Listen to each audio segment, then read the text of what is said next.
Everything working?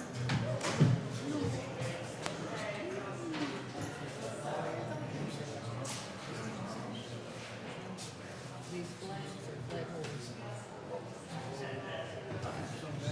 Maybe There's a that's mic in there, but I think Oh, that's, that's the answer. but I think this is it.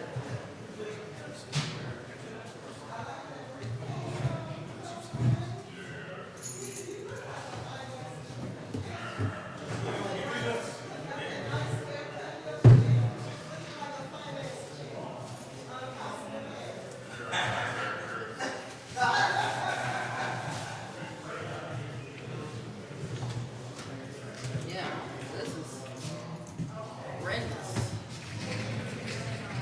Hey, I ain't gonna ask you no questions. Yeah. Ain't gonna I tell am you no going. lies. I am going to ask you. Okay. So, give me an estimate. Estimate? You know what I'm talking about.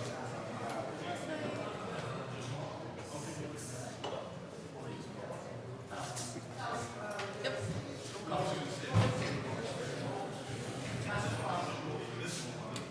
You think it takes that long?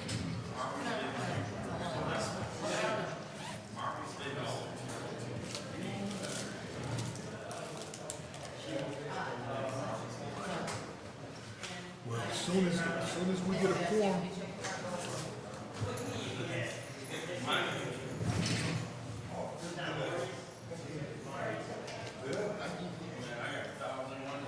hey, excuse me. Excuse me. Excuse me. Excuse me. You can't sit there. That's Alan Griggs' seat. You just tell him to tough it up. Tell Alan Griggs to talk. Yeah, tell him to suck it up. Alan Griggs ain't the type of man you tell that to. Now that wasn't close enough to Christmas for me. And I hate going to the barber shop. When I was a kid, my dad always cut my hair. High school, college, and got married. He taught my wife how to do it. And about 8 years after we'd been married, it was back in the 60s, you know, when guys had all this, they were more into their hair, I think, than the girls were. And I was sitting there with a mirror, and I got to fussing at my wife. And I said, oh no, don't cut right there. And she says, you say one more word and I'm stopping. And I said one more word, boom. 5 years I had to go to the barber shop.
Mr. Guerra? Present. Ms. Winfrey Carter? Present. Mr. Winfrey? Present. Mr. Griggs? President. Ms. Worthing? Present. Okay. Have the Pledge of Allegiance by Councilwoman Jerry Carter Winfrey.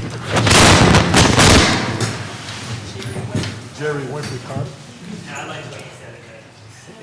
I pledge allegiance to the flag of the United States of America and to the republic for which it stands, one nation, under God, indivisible, with liberty and justice for all.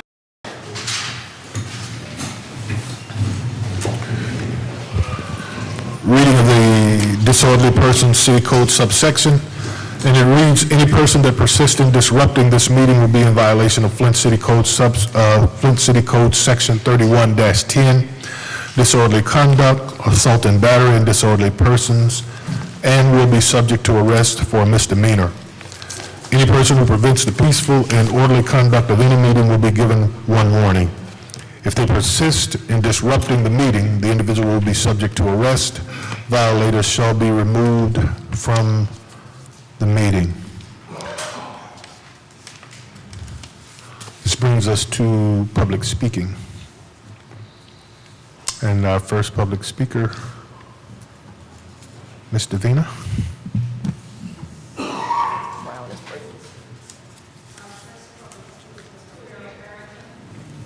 Mr. who? Mr. Harrington.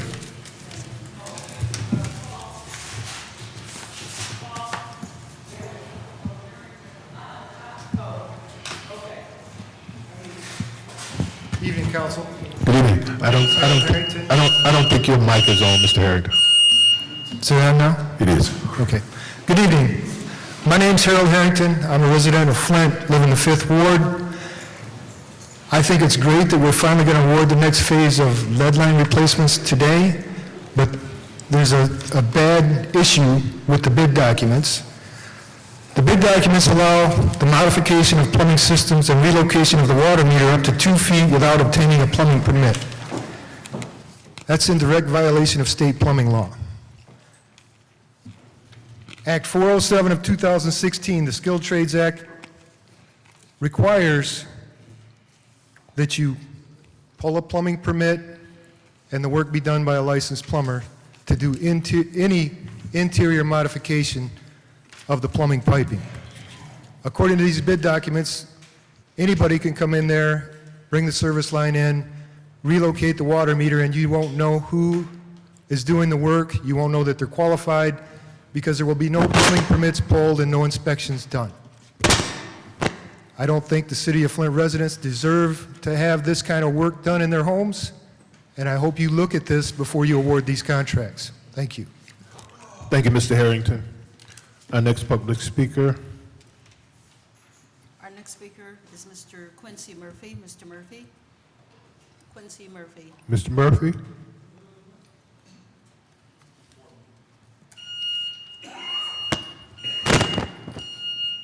Good evening. Good evening. Congratulations on all the ones who's getting awarded the contracts. First, before I get started on what I want to talk about, I just want to make some announcements. This Saturday, as you know, I've been working in Dewey Park. We having a community cleanup from 10 to 4, so if y'all want to get dirty and come out and get some rake, y'all more than welcome to come out on May 19th. We're doing a cleanup with Second Chance Church with Ophelia Bonner Park from 12 to 4. If y'all want to come out and y'all missed the May 5th cleanup, y'all can come there. Also, I want you guys to come and look at Dewey Park. We got new basketball courts out there. We just got the new walk path paved probably a week ago. We working on trying to get the tennis court done. We also partnered with the City of Flint, the Mayor's Office, and United Way to put a new playground there. They was awarded 6 new playgrounds in the City of Flint, and Dewey Park was privileged to be one of those. We got $50,000 worth of new equipment that will be getting started on August 5th. So if y'all want to come out and see what we're doing in the park, y'all are more than welcome to come out on May the 5th. On the service lines, In phase one, they did a great job, W.T. Stevenson, at my house. I had no problems with anything. But what is the process for restoration? There are a lot of residents still complaining about their yards not being done. My neighbor across the street, she got like 2 or 3 sidewalks that got broke up, and rocks is there. My other neighbor, their driveway got cut out, but what is the plan to restore that? Y'all moving to phase 2. What's the plan for restoring the streets? Some of the streets that they did restore is bumpity, is worser. So before we leave tonight, hopefully y'all be able to stay. Could someone explain to us what is the plan for all of those residents that have been complaining? Who is the contact person? Give us a phone number where people can call to make sure these things, I don't know if they missed us. Let us know, is it all right for us to pull the flags out the yard? Is they done with my yard? Is they coming back? What is the plan? We need to know, and I know I'm not the only one, but there's a lot of people that can't be here today. They want to know, what is the plan for completely restoring their yard, restoring their sidewalks, restoring their driveway, and all of that stuff while y'all moving on to phase 2. Thank you. Thank you, Mr. Murphy. Our next public speaker, Our next speaker is Mr. R.L. Mitchell. Mr. Mitchell. Mr. Mitchell. Good evening, Council. Good evening. Mr. R.L. Mitchell. And I live at 159 East Linden Avenue. That's the 3rd Ward and the 1st Ward. I go between. I can go to either one of them. What the first speaker was speaking about, I was going to speak on a certain topic. He said, Flint, people saying ain't worth to having their plumbers change. Mr. Hearing, I think it was his name. But I lived at 1001 South Saginaw Street, North Saginaw Street, and the landlord's changed his own pipes. I lived in the house with a resident named Shaw Shepherd. She called herself my god sister, and she no longer here. I think she, something in them pipes, the water changed, mysterious death. And the people who looking on YouTube and all that stuff, Facebook, you can dap into it and take a look at it if you want to and see for yourself. And there's no fake news. All you gotta do is push a button and you can see a situation where my god sister no longer here. What this Mr. was the first speaker was talking about. But this water, she was drinking that water like I was bringing water over there every week. She told me to stop her so much, so I gave it to the store. Now you can see the demolition of the whole neighborhood. People dying and jumping off buildings, 12th floor, and nobody saying nothing about it like it's normal. The whole area, even the store in the neighborhood that's enough of that. But on last week, I went to Lansing, the man to talk to the government. Me and we ordered 5 buses and they treat us like we don't aim us grinning and stuff like we fake peoples. But we still got $6.1 million for the water pots, but we don't still see people saying ain't putting the water out for people to get it like they should, like it was. Like you saying, keep drinking Flint River water, you darkies. Get to getting, like that first speaker talk about people in Flint don't know how to order a contract and all that. Like we in the 3rd world country and drinking that 3rd world nasty water and all. And Mr. President, you still listening, so I'm gonna just stop and let the people do it for themselves. Thank you, Mr. Mitchell. Madam Chair, our next speaker. Our next speaker is Mrs. Lorraine Randall. Mrs. Randall. Mrs. Randall. Good evening. Good evening. My name is Lorraine Randall, and I live at 2118 Dwight Avenue. I happen to live on Thread Lake and have lived there for over 60 years. The lake itself, to see what it looks like, is atrocious. I represent the Friends of Thread Lake, who feel that something needs to be done to preserve this lake, which is actually an asset to the city of Flint. In the 1950s, there was a committee run by Mr. Russell who monitored and met about Thread Lake. And since then, the city gave the priority for the lake and for development. The Michigan DNR proposed and restocked the lake with fish, so the quality of the lake improved. The city petitioned the county to study the storm drains to relieve the flooding of Thread Lake and Thread Creek. Director of Parks and Recreation predicted that the water level would be improved greatly. The Thread Lake Steering Committee deemed Thread Lake a valuable resource for the city of Flint. The breach of the dam has been known for many years, as the dam was created in the 1800s.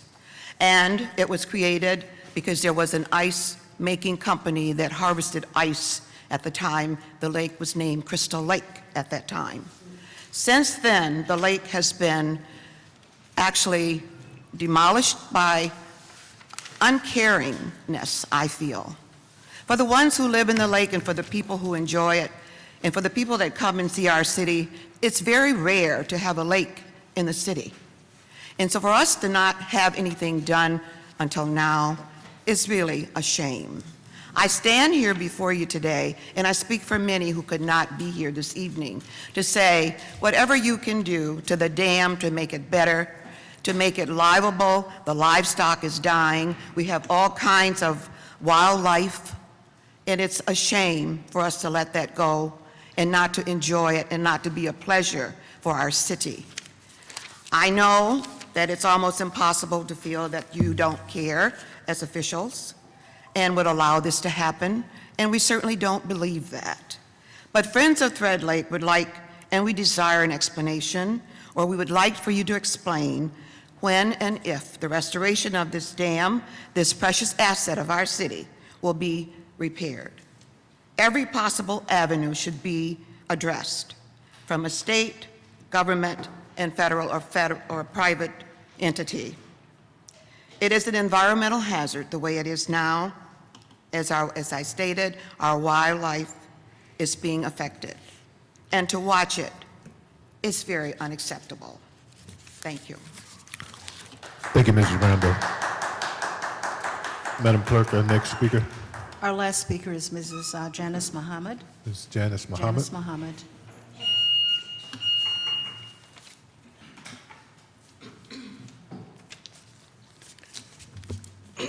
Excuse me.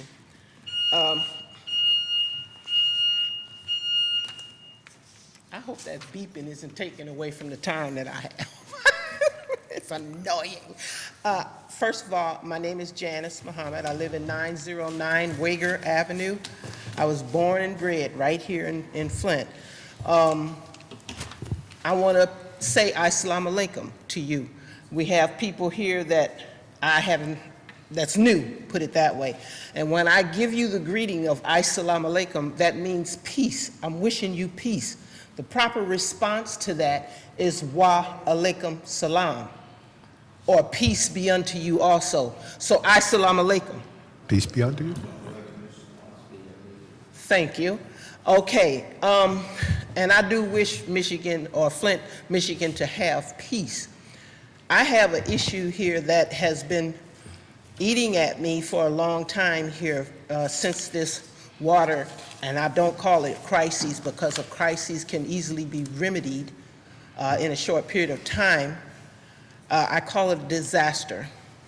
It was something that was thrust up on the Flint citizens by no fault of ours.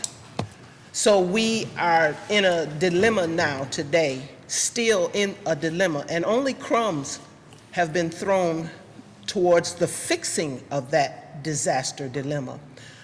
I understand that agreement was made to stop the delivery of water back in 2017, which was about the dumbest thing I have ever heard of.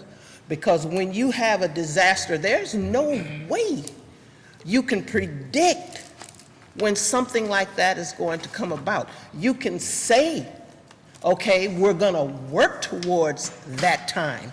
And if at that time you have not mended things, then yes, that agreement can be upheld, or looking towards making an agreement can be held.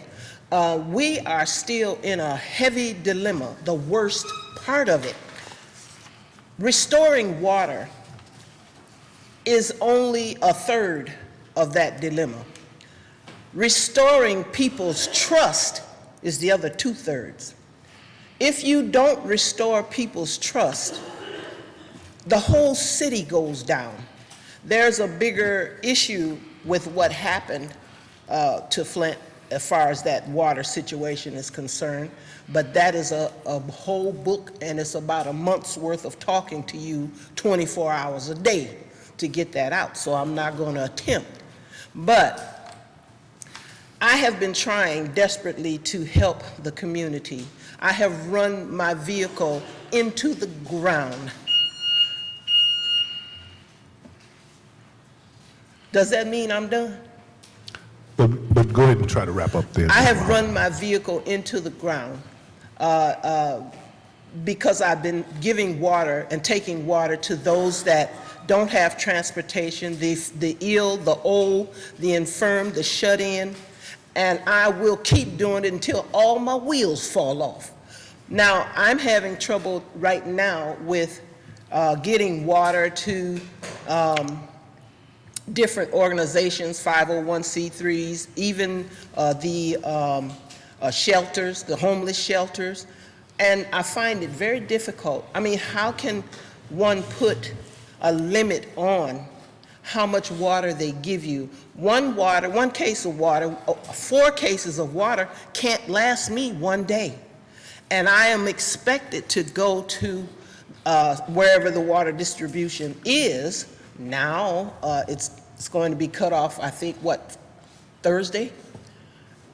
I mean, we should fight as hard as we can to keep the water distribution going on in Flint, because first of all, I don't trust the water, and secondly, I don't trust those that's telling me that if I just had a filter, that would be okay, because the water is still running through pipe system that has over 300 water main breaks a year.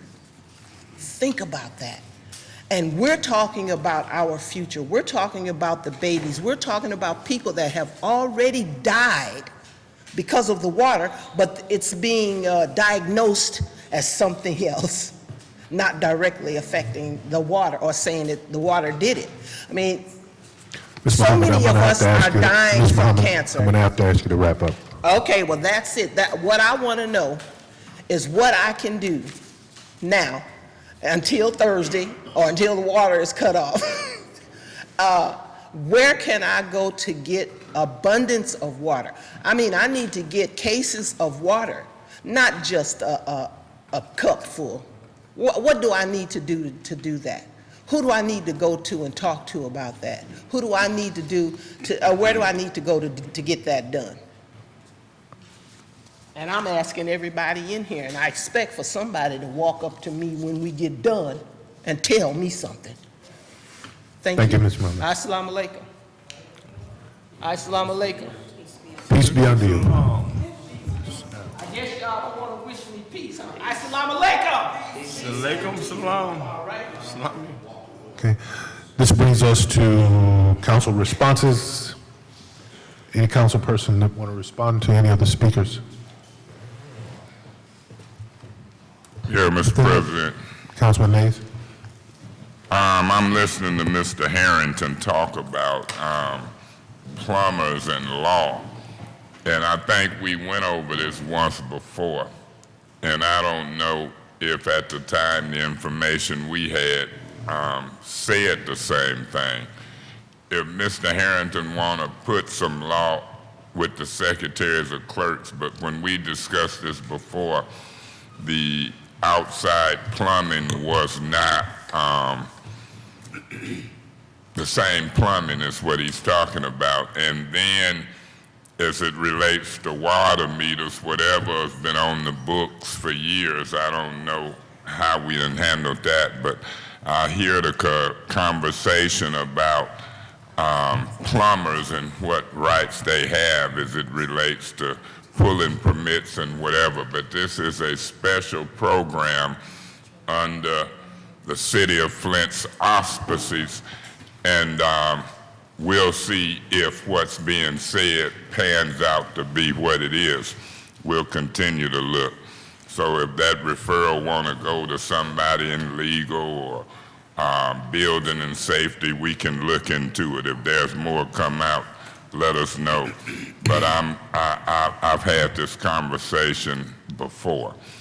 Also, when it comes to Ms. Mohammed, I know I fought for $2 million worth of continued bottled water distribution, and you know, at one point everybody was saying it, so we don't hear too much about it nowadays. I still believe we should supply clean water, particularly when they're shaking the ground and digging up and, you know, just because.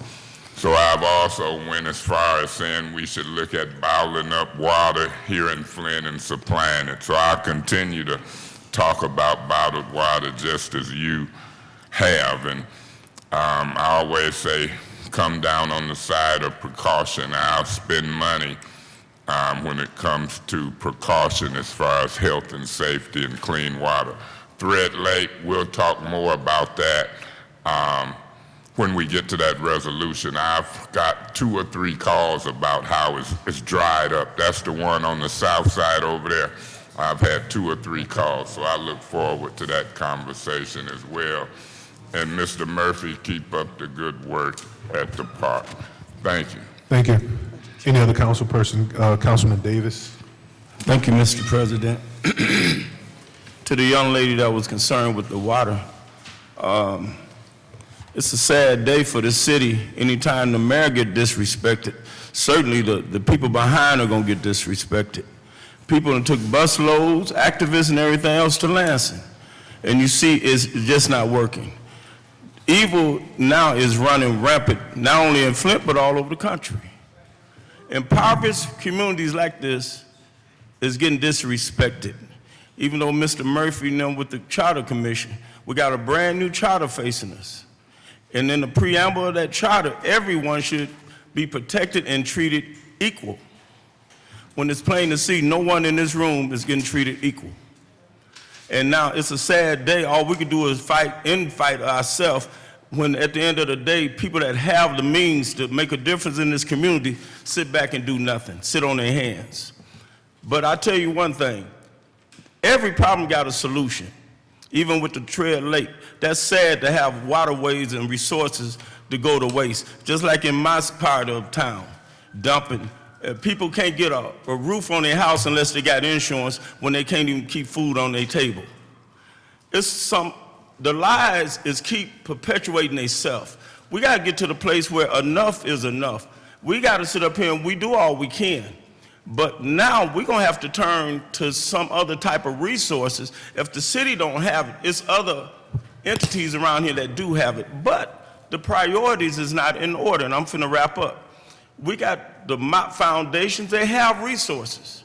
We have entities that actually endow themselves and have the money, but they see fit other things is more important. And let me say this, I'm gonna shut up. Flint is a small community surrounded by people that still have quote unquote clean water, whether it be Grand Blanc, Flushing, or wherever.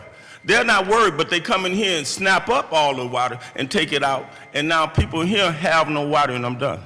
Thank you. Any other council person? Chief Legal Officer. Yeah, just wanted to briefly comment on any concerns with regard to compliance with plumbing and skilled trades regulations. I did receive a call from Mr. Harrington on Friday, late Friday, but I received a call minutes ago, that's why I was late to the meeting, from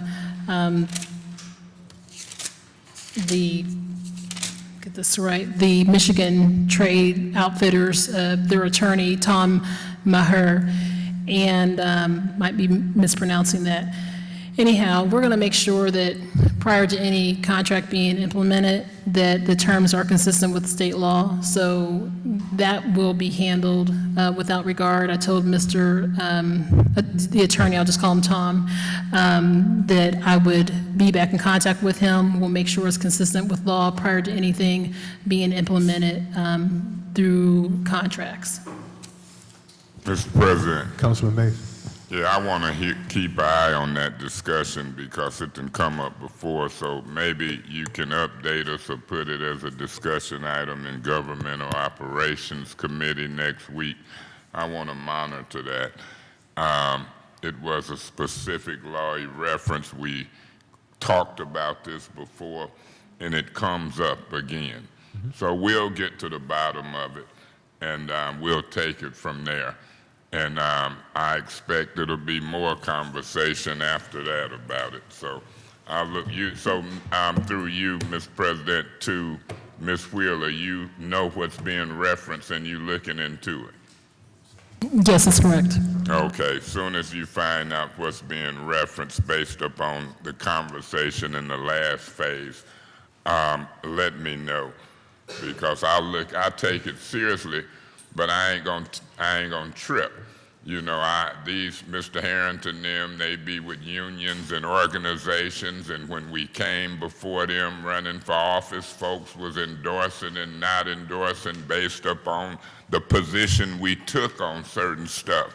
So I want to find out what's going to be the real deal on this, because when I don't play with my politics and I don't play with the law and business. So I'm going to sure enough get to the bottom of it. But Mr. Harrington, I hope you and your organization is right, and if so, we'll look at it. But y'all were wrong on me when you tried to beat me. Thank you. Thank you. We'll hear now from our city administrator, Mr. Branch. And I take it seriously, Mr. President. I mean, this is a board we go before, AFL-CIO, so Mr. Harrington, I'm not smiling. I take this politics very seriously and what's said and done as it relates to me doing business in the city of Flint, and I will continue to. Thank you. Thank you, sir. Thank you, Councilperson. They think it's funny, and I'm pissing me off looking at it. I'm sorry. Go ahead. Thank you, Council President Winfrey, and to the council. The mayor called a special meeting to advance the next phase of the lead service line project. As you know, we are under an agreement with the concerned pastors to replace lead and galvanized service lines in the city of Flint. And we have gone out and did a due diligence with bids that were solicited for anybody in the state of Michigan that wanted to come in and put in a bid for work in the city of Flint. Those bids have been received. They've been evaluated by DPW and AECOM, our project manager here on this phase of the project, and we are presenting those resolutions for council for approval tonight. Also, in regards to Thread Lake Dam, that dam did breach couple of months ago, and we have been under order by the DEQ to leave the gate open because that dam is very dangerous right now. We did solicit bids, we had engineering done, and we are now ready to issue a contract to replace the gates on that dam, and that should work for the next 50 years on that dam. So hopefully that will help the residents around Thread Lake feel some comfort that that work is ready to start right now. So with that, if I have any questions, that's all I have to. Mr. President. Councilman Mays. So on that Thread Lake issue, the gates are stuck. Is that why it dried up? The gates are broken. And they broke in the shut position or something? We opened one up because we had so much water here a few months back when we had a significant rainfall and all that snow melt, that it breached the dam and it was eroding on the side and spilled over. So the dam is in bad shape. It needs to be rebuilt, and that's what our resolution is today, to fix that dam. And that's causing the cause I'm getting of like it's been dried up or something? Yeah, because the water is going out because there's to control it because. Oh, it's going out. Right. But it should be held up in there. So the break is that it's broke open and it's letting the water go out. And so she referred to fish and wildlife, so it's probably already been some loss of that. Probably so. Probably so. Okay, thanks. Thank you, sir. And then I want to apologize to two of my colleagues who had responses to the speakers in the order of Councilperson Griggs. I didn't recognize you with your haircut today, but I got her. And The then after lady Mr. is Griggs, the- then it'll be Councilwoman Winfrey Carter. What now? No, it's you. It's you, Mr. Griggs. The lady that was asking about the water pods, are you still here? Yeah. Leave me your number or something in the back with Mr. Metcalf, and I'll get back to you tomorrow, because I don't have a clue how to get more water from a pod. Okay? Ana ekelam theatabia, wayanti? I said, I speak Arabic, do you? No, you don't or do? I said, what? I said, Ana ekelam theatabia, wayanti. Okay. You understood that? Yes. Alhamdulillah. Councilwoman Winfrey Carter. Thank you, President Winfrey. Ms. Muhammad, I wanted to let you know the sites that are giving out water on Mondays from 10 to 2. You can go to Bethel United Methodist. Okay. Okay. All right. Just wanted you to know. Thank you. Okay. Then that brings us down to our resolutions. What's the board, the council's pleasure on resolution 180197? Yeah, Mr. President. Councilman Mays. Resolution 180197, which is a contract for Super Construction LLC, 2018 Phase 5 service line, replacement of one zone of 10 zones. So I'm gonna move 180197 for approval, and I'll look forward to the discussion. So I move 180197 for approval. Okay, it's been moved. Is there? Mr. President. Councilman Davis. I second. It's been moved and properly second. Is there any discussion?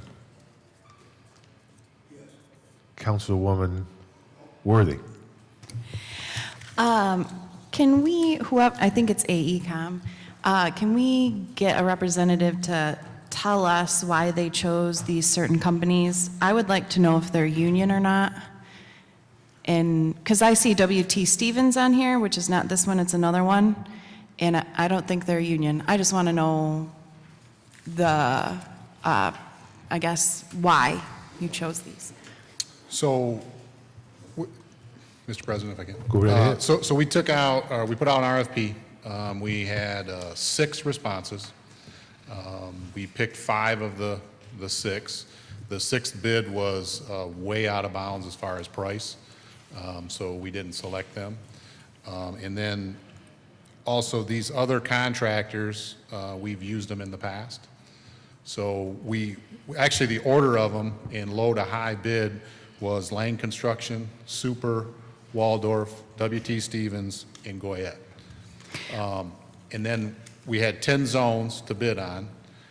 Each contractor agreed to bid on a certain amount of zones. So Lang wanted 2, so they were the low bidder, so they got 2. Super wanted 1, Waldorf wanted 1, W.T. asked for 4, and Goyette actually asked for all, but they were the high bidder, so they ended up with 2. As far as who is union and who's not, I believe the only union contractor is Goyette. Is Goyette? Yep. And, I mean, Goyette won it all. They're not that much different than W.T. Stevens, in my opinion, looking at this. And I heard a lot of bad things about W.T. Stevens and a lot of good things about Goyette. And so I'm just wondering, I mean, was the price the main factor for this?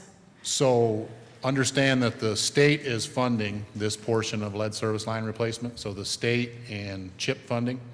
The state was pretty adamant that we will choose price and then everything else. That was what was conveyed to me. When AECOM and myself and others weighed in on it, the only logical way it seemed to be able to order these were the way we did it. So the state said price and quality doesn't matter. Well, I think quality matters. You know, again, we've had issues with every contractor at different times. So I'm not sure exactly what you're referring to, but I mean, we've had issues with all contractors at one time or another. Okay. I just would have preferred to see Goyette get a little bit more as the only union company out of all of them, and their bid not that much different from W.T. Stevens. I would have preferred that Goyette got more. That's just me. Mr. Griggs. Mr. President. I don't see, I don't even see how we can even compare these 5 contractors. They've all bid on different zones, correct? Yes. Did you have all 5 of them bid on the same zone? We had all 5 of them bid on the same set of items. Set zones, which Set of items. ones? So we asked them for a number of items in their contract. I know, but there's 5, or there's 10 zones. Did you have all 5 of them bid on the same zones? We had all 5 of them bid on the same set of items in the RFP. So we listed a set of items that we wanted them to bid on. They all bid on the same set of items, and then obviously that would be extrapolated to the zone. So they bid on a partial line replacement, a complete line replacement, a location in the event that it wasn't hydrovac prior. Yeah. So all of those added up, and then they were weighted, and then we looked at the numbers. One more thing. Is there a reason you gave, one contractor 1 zone, 1 contractor 4 zones? Or? Yes. So the reason why we ordered these were, Lang asked for 2 zones. They were the low bidder. Yeah. So we gave them the 2 zones that they requested. Super was second low. They requested 1 zone. We gave them 1 zone, and so on and so forth. Waldorf asked for 1 zone. We gave them 1 zone. W.T. Stevens asked for 4 zones. We gave them 4 zones. Really the only exception was Goyette asked for all zones, but they were the high bidder. Yeah. Now, there's been some bad feedback on Stevens, hadn't there? Or? I thought I'd heard some. I don't know any details. So, like I said, we've had issues with all contractors at one time or another. Oh, I see. And if you have more issues with Stevens, they had more work last time than everybody else. Okay. Thank you. Councilman Mays and then Councilwoman Winfrey Carter.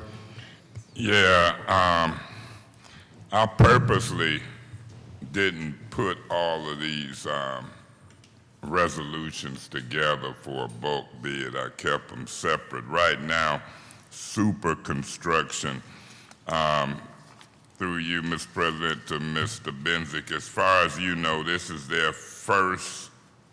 will be their first outing. They were not out in phase 4. They were actually a subcontractor of another contractor. So they was a subcontractor for who? To W.T. Stevens. To W.T. Stevens. So now Super then went on their own, and they're going to try to tackle 1 zone. And it's time for these companies to get out moving. I'll be supporting this particular resolution for Super. And, when you explain who was the high bidder and who was the low bidder, it makes sense. It also makes sense as who asked for what. Through you to Ms. Worthen, these bids was put out in front of anybody and everybody. And I'm hearing only 6 people bid it. And so when those 6 people bid, then work is given out accordingly from lowest to high bidder and things by law. So I'll be supporting this resolution, this one particular, and I'll go one by one. But these particular contractors, some of them, is anybody from Super Construction here? See, when these guys want these type of contracts, in some cases, I would have somebody here, whether it was Super, Waldorf and Son, whether it's Goyette, W.T. Stevens, so forth and so on. And it's the same way with people coming before this council for appointed positions. Now, one of the things that happened under the last council, they would hold stuff up. And so I just want to sing the message out to the administration and to AECOM and others that this council sometime deserves communication. I mean, we can call people in after the fact. We could call Super in, we could call Waldorf in, we could call Lang in, we could even postpone to committee. This is a special meeting that's been called by the mayor, and then the weather is breaking, and we can go and get stuff done and get it moving. But I'd be doggone if questions ain't gonna be asked. It's gonna be questions asked about the last contract and the work and moving forward. Mr. Benzik, as it relates to the last work, I'm hearing that you are the person to contact when I'm contacted by residents about stuff in the last work. Is that true? Sure, you can contact me. If it's a restoration issue, you'd be better off directing your question to Betty Weidman down the streets. To Betty Weidman? She's one of mine, so. On restoration, better off Betty Weidman, because Zito got that whole contract, correct? No, the city has half of it. So Zito ain't involved in the restoration? Oh, they are. They're doing a portion of it. The city of Flint is doing a portion of it. Okay, so it's the city and Zito. But I have gotten calls about in the last phase and in this phase, as far as the contract. They say some contractors went through the wall versus underneath the floor. And I'm getting some communications that's telling me that some of the ones through the wall is causing water leaks versus under the floor. Is any truth to that? And what is Super gonna do? Do you know? Is it going through the wall of the basement or under the floor? Do you know if it's any truth, or is that a myth? So we have had some leaks. I'm not sure if they were due to the actual wall penetration or if the foundation leaked prior to.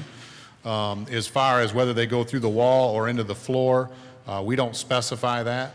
It doesn't really matter to us as far as how they do it.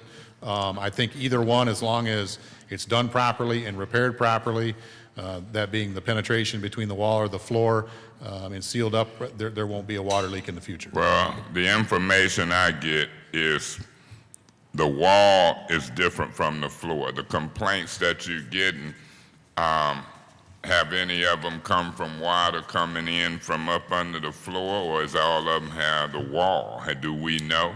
I think we've had both. Okay, I'd like to make a referral to see, through you, Mr. President, to Mr. Benzik, the ones that's with the leaking basements that we getting complaints on. I want to see how many of them is the wall versus coming up under the floor. Because the people who I've talked to who's done this for years, they think it's a difference. Okay. And even though we might not have it in the bid proposal and specs, I'm looking at that. Through you to somebody from AECOM, have you known it to be a difference?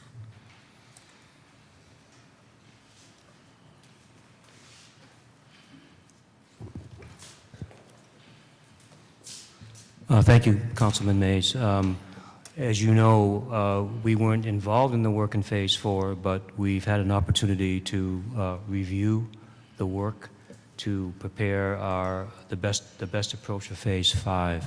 And I think in those discussions, we've concluded that the sealing process, whether you go through the floor or the wall, is a key specification item.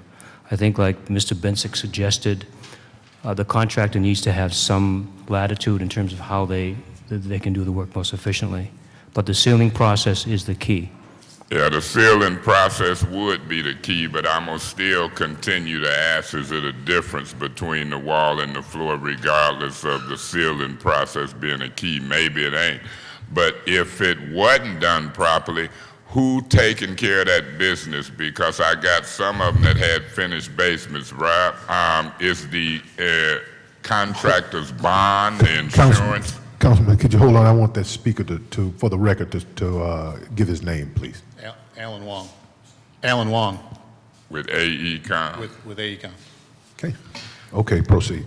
So we've had a number, well, actually all of the contractors, so have stepped up in many instances. I mean, Mr. Parks is here from Goyette, but he's just one example. We've had all the contractors. Mr. Parks is here from Goyette? Yeah, Joe Parks is right here from Goyette. Good to see you, Mr. Parks. So we've had we've had issues. I mean, we've done a lot of work. I think some issues are expected. Oh yeah, it's going to be issues expected, but I want to fast track the remedy with these residents. So when I get a leak, I'm to call you. Sure, you can call me. Okay, so how do I get in contact with you? You can so write it on here. You can give it to me because, absolutely. I'm gonna try to call you. Yeah, what I wanted to say is all of the contractors, when we refer issues like that to them, have come out to people's addresses and repaired them. We've even offered, we have products that we use in the city. If we have like a leaky manhole that we're trying to repoint the masonry and the block in the manhole, that we inject behind the manhole and it'll seal the water up. I'm not going to say we've made it available, but we've made it known to the contractors that if they need some support on that, we will direct them in the right direction to get those products that they can use in those same instances. But for the most part, the contractors have stepped up and repaired those issues for the homeowners well after I think they were expected to. Well, I know some, I think one even offered to put somebody in a hotel. I understand all that. And then you got finished basements. I don't know to what extent contractors or who has stepped up. But as we move into phase 5, as we leave out of phase 4, this is the date that I'm using to find out. And I'm doing it on the front end prior to approving these contracts than rather on the back end, because we've learned something. I have from phase 4. I can't speak to others, but when I learn something, I know before you give up the money, you get some agreements. And that's where we at now. We at the contract part of giving up the money, and I'm not gonna just give it up without talking a little detail. So if you're the one to call, Mr. Benzick, I'm gonna be quiet, Mr. President. I think you said Ms. Winfrey Carter, but I want you to write how I call you right here on this paper. You want me to bring it to you? I'll get with you before. Well, I'm just saying, I'm asking you to do it. Don't get with me because I might leave. I'm asking you in this moment to give me your contact number. Okay. If that's a fair request. Absolutely. Because I done thought about you before and I ain't called. So I don't want to chance it. I'm finna lock it in my cell phone. Okay. Okay. Ms. Winfrey Carter. Mr. Bensnick, I just want to know, did anyone do a performance evaluation on those contractors who worked in phase 4? I do not believe we did a formal performance evaluation. Because I've been getting a lot of calls, but I'm going to wait until we get to that particular resolution before I speak on that. But yeah, I have a lot of questions. Okay. Mr. Guerra. In regards to the issue that was stated about some of the contracts for legal, if there is a legal problem with that, would we have to re-vote on the contracts, or would that have to just go in? How would that work? This is a resolution, so we will have the contract drafted, reviewed, evaluated by the law department, and the final version will be presented. This is not unlike other things that have changed in the law. just as by way of an example, one year, this was back in 2008, we had an amendment to the law to remove affirmative action in Michigan.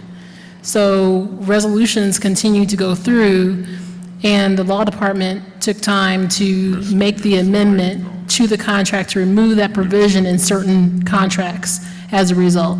So as the law continues to change, or if there's something that's being brought to our attention, we will make that correction. If it turns out that they're right, if it turns out that they're not correct, then we won't make that change. But we will do the research, make sure that we're satisfied with the answer, and then make sure that we incorporate what's necessary into the agreement so that we're consistent with the law. Then we have Councilman Davis and then Councilman Griggs again. Thank you, Mr. President. Mr. Benzick, my question is, since we're moving from 4 to Phase 5, the residents that had previous issues such as sewer drain backups and other complaints as such, the street, whether it be their lawn repaired, shouldn't it be one central number or complaint place they could call to get resolution? And what type of guarantee do the resident have as far as their property being restored once this is done? You know, like one lady was on TV with all kinds of sewage coming up in her house, and I had the complaint about 3 weeks ago, another resident, but they don't know where to go to actually complain about them type of issues. And will everybody be restored once it's done? Absolutely. So to answer your first question, anytime a resident has a sewer issue, they should call 766-7079. That's our sewer department. The city will come out, we will check our mains and make sure it's not our issue and do anything we can to try and help the resident. So that's the first step they should always take. At that point, our people will give them a recommendation as to how to remedy their problem if we can't remedy it. That's the first question. What was your, oh, the restoration. So there's been several questions about restoration, and I hope you guys don't think I'm getting in the weeds here, but I think I need to talk about it a little bit. So yes, we intend on restoring everybody's property. They'll be done in the order that they were replaced in. So if you were early last year, you didn't get restoration, you'll be one of the first ones to get it this year. If you were one of the late ones to get a new line last year, you'll be towards the end of our restoration this year. We've been working on soft surface restoration since April 9th. That's the city and Zito. And we've just started on hard surface restoration because the asphalt plant just opened. So we've had not a very good spring weather-wise. Okay. So the work hasn't demanded, the paving work hasn't demanded that the asphalt plant's open. So their normal schedule to be open was May 1st. I think they actually opened April 30th. So, thank you. Mr. Griggs, Councilman Griggs. Mr. President. Since we're talking about 5 of these resolutions at the same time, I'd like to propose we withdraw that last motion to move this to the first resolution 180197 to City Council and just move them in and match the 5 contracts with $26.6 million. What? Mr. President. Let me just say this, but I think Councilman Mays had talked about why he didn't want to move them all at one time. Mr. And Councilman, would you point of order? He can make any amended or substitute motion to do that if that's what he want to do. It doesn't bother me. Oh, no, I didn't catch that he wanted to do a master resolution. No, he didn't. Is that what you were wanting to do, Eric? No, I was going to do them one at a time. But if you want to do them and you get support, All 5, yeah. So we're talking about all 5 at the same time. So now, if you put And that, we now can't he did- Councilman Mays, and the other thing I was going to say, he didn't put that in the form of a motion. And I was going to say, if you put it in the form of a motion, we'll move on it. I think he. Yeah, that's up to him. He made a motion to move the first one. Right, but you sounded as if you wanted to make a substitute motion, and what I was going to say is I just that want to there was get a rid of reason- that one and do all 5. And that's fine, but I was explaining to you what I was doing. Okay. And I was saying that as you spoke, I was saying that there was a reason Councilman Mays didn't want to do, because he mentioned, mentioned all of them moving, but he wanted to do one at a time. But that doesn't stop you now from making a substitute motion. So if that's what you want, you have the right to do. If that's what I want to do, I do it. Yes, sir. I so moved. Okay, it's been moved. There's a substitute motion that we move all of these 5 replacement line contracts at one time. Is there support for that motion? Mr. President, I would support his motion. It's been moved and properly supported. Is there any discussion? Yeah, Mr. President. Councilman Mays. Last time we looked at these zones, and forget what we did last time. See, what I want colleagues and council members to understand, this is a work in progress. It's kind of like an experiment. It's something new. And I don't know if I'll vote in favor of the substitute motion, Mr. Griggs, but I did give you a second. We'll see what I do. But I've supported something because it's Mr. Griggs. I wanted to give Mr. Griggs a second. I got and I'll see what I do. Well, go ahead.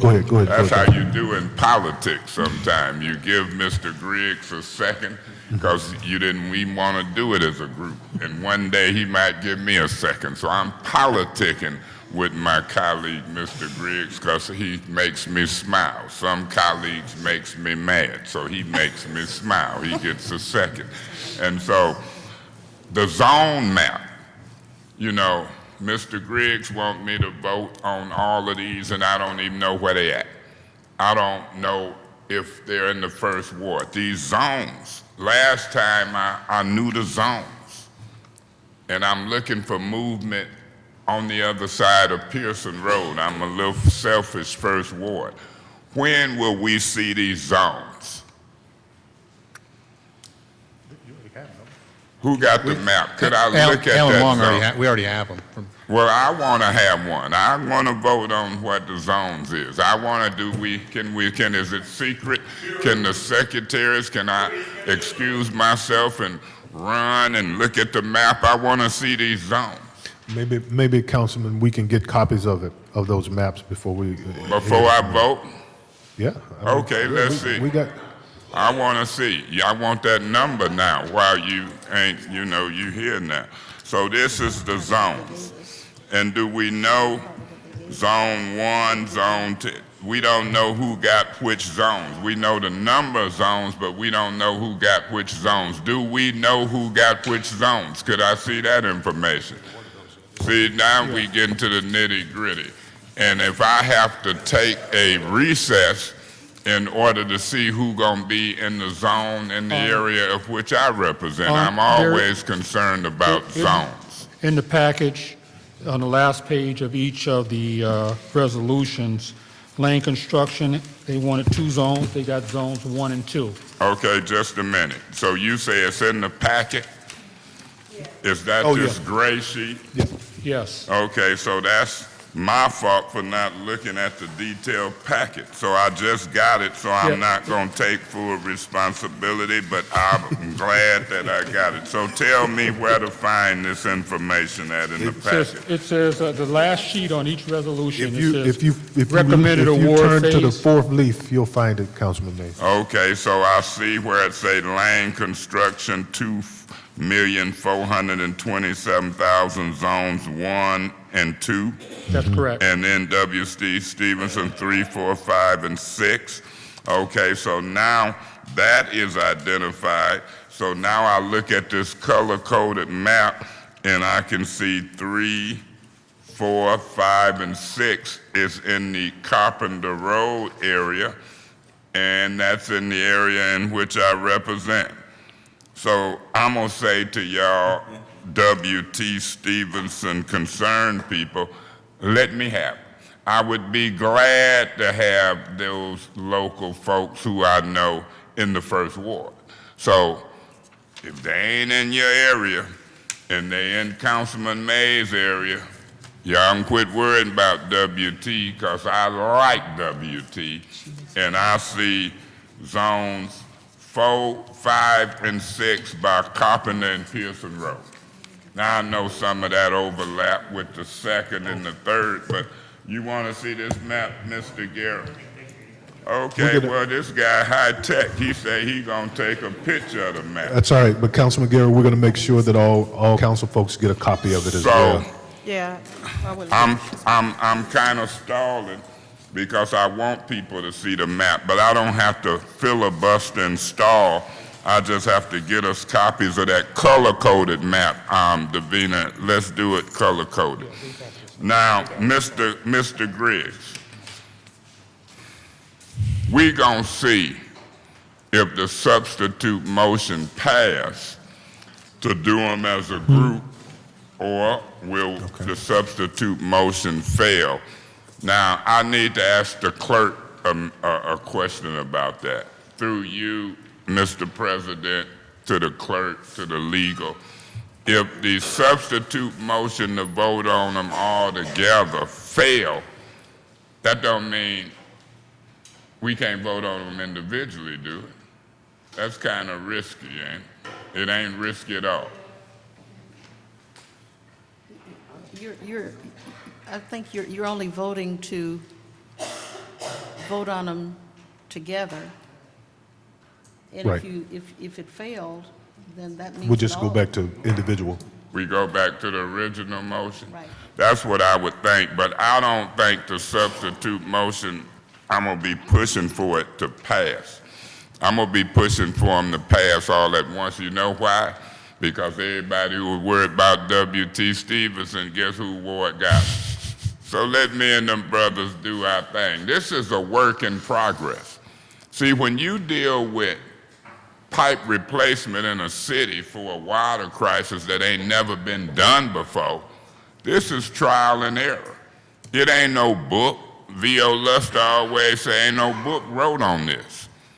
And so when it ain't no book wrote, you go through trial and error. And then when you look at the pilot project, that was, I think, $5 million or $500,000 when they first started. This is phase 4, phase 5. The state came in, folks from Lansing came in, and they had to get folks out there to figure out what to do. So I don't want nobody to think it's a book wrote on it.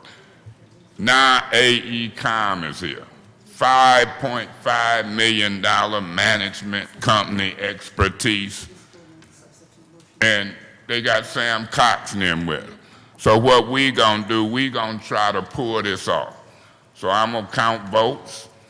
Mr. Griggs, I supported you, so that means 1, 2, we might have 5 votes, but I don't know.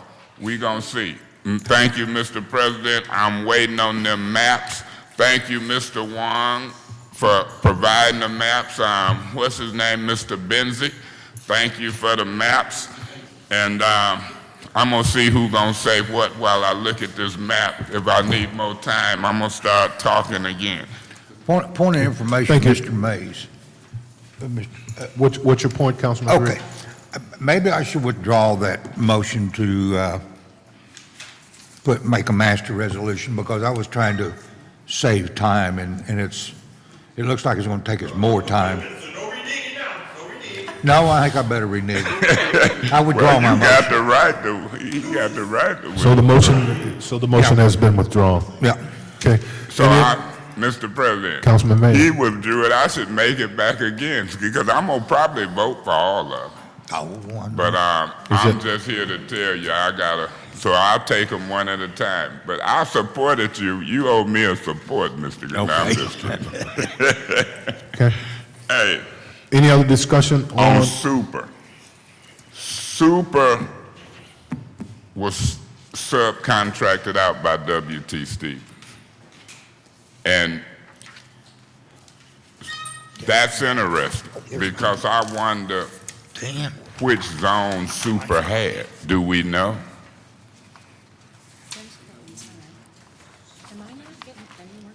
But they got the job done. Where's Super? Zone 7. Zone Zone 7. 7. What part of town was that? It's right on your face. So this is the area that they were in last time. And Where's Super located from? Do it tell us in the packet where they from? I'm not sure, but I know the other Bay four. City. Bay City? So the other four contractors are all local, just so you guys are aware. So Super subcontracted, now they done come and bid and got a piece of the work. And the contracts, Ms. Wheeler, you say after we pass the resolutions, y'all start detailing the contracts? All right, I'm ready to vote on Super. I'm gonna be voting in favor of Super. Let's see how it goes. Any other discussion on 180-197? Councilwoman Worthy.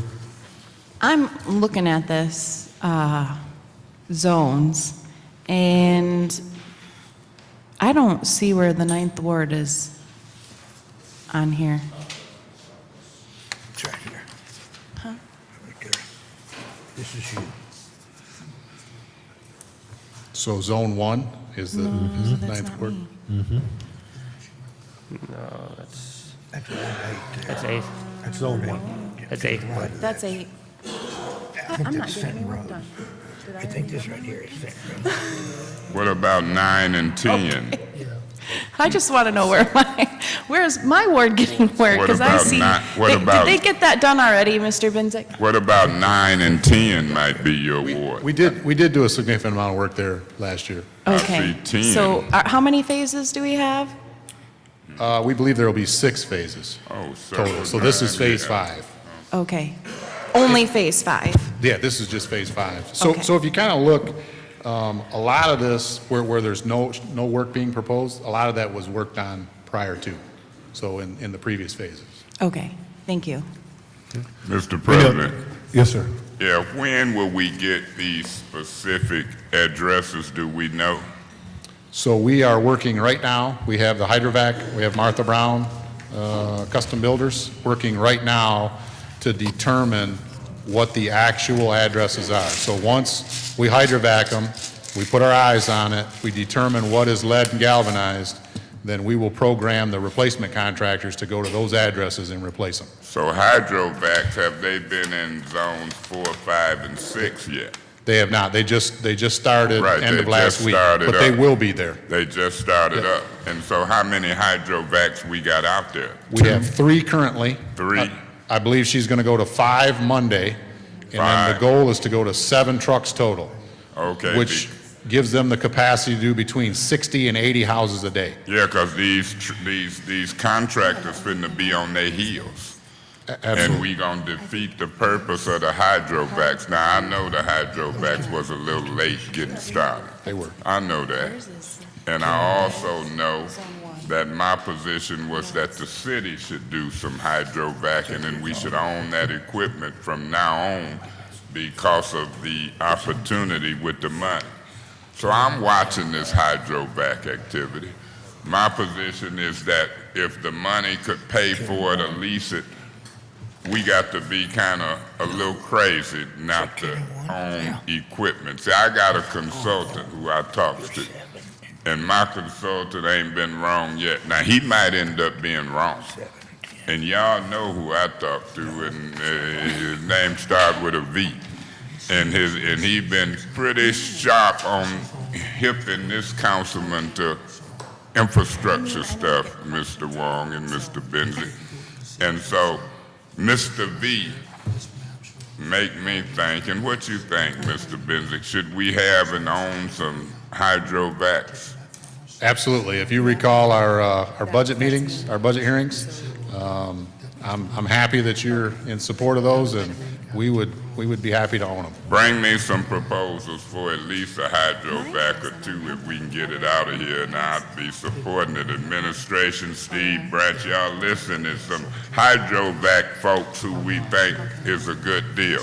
But anyway, 7 hydrovacs might be out there, huh? There will be. That's the goal. Okay, I want to see the addresses in these zones 3, 4, 5, and 6, particularly 4, 5, and 6. I'm ready to vote on this one. Any other discussion? Hearing none. Madam Clerk, roll call. Mr. Mays? Yes. Mr. Davis? Yes. Mr. Guerra? Yes. Ms. Winfrey Carter? Yes. Mr. Winfrey?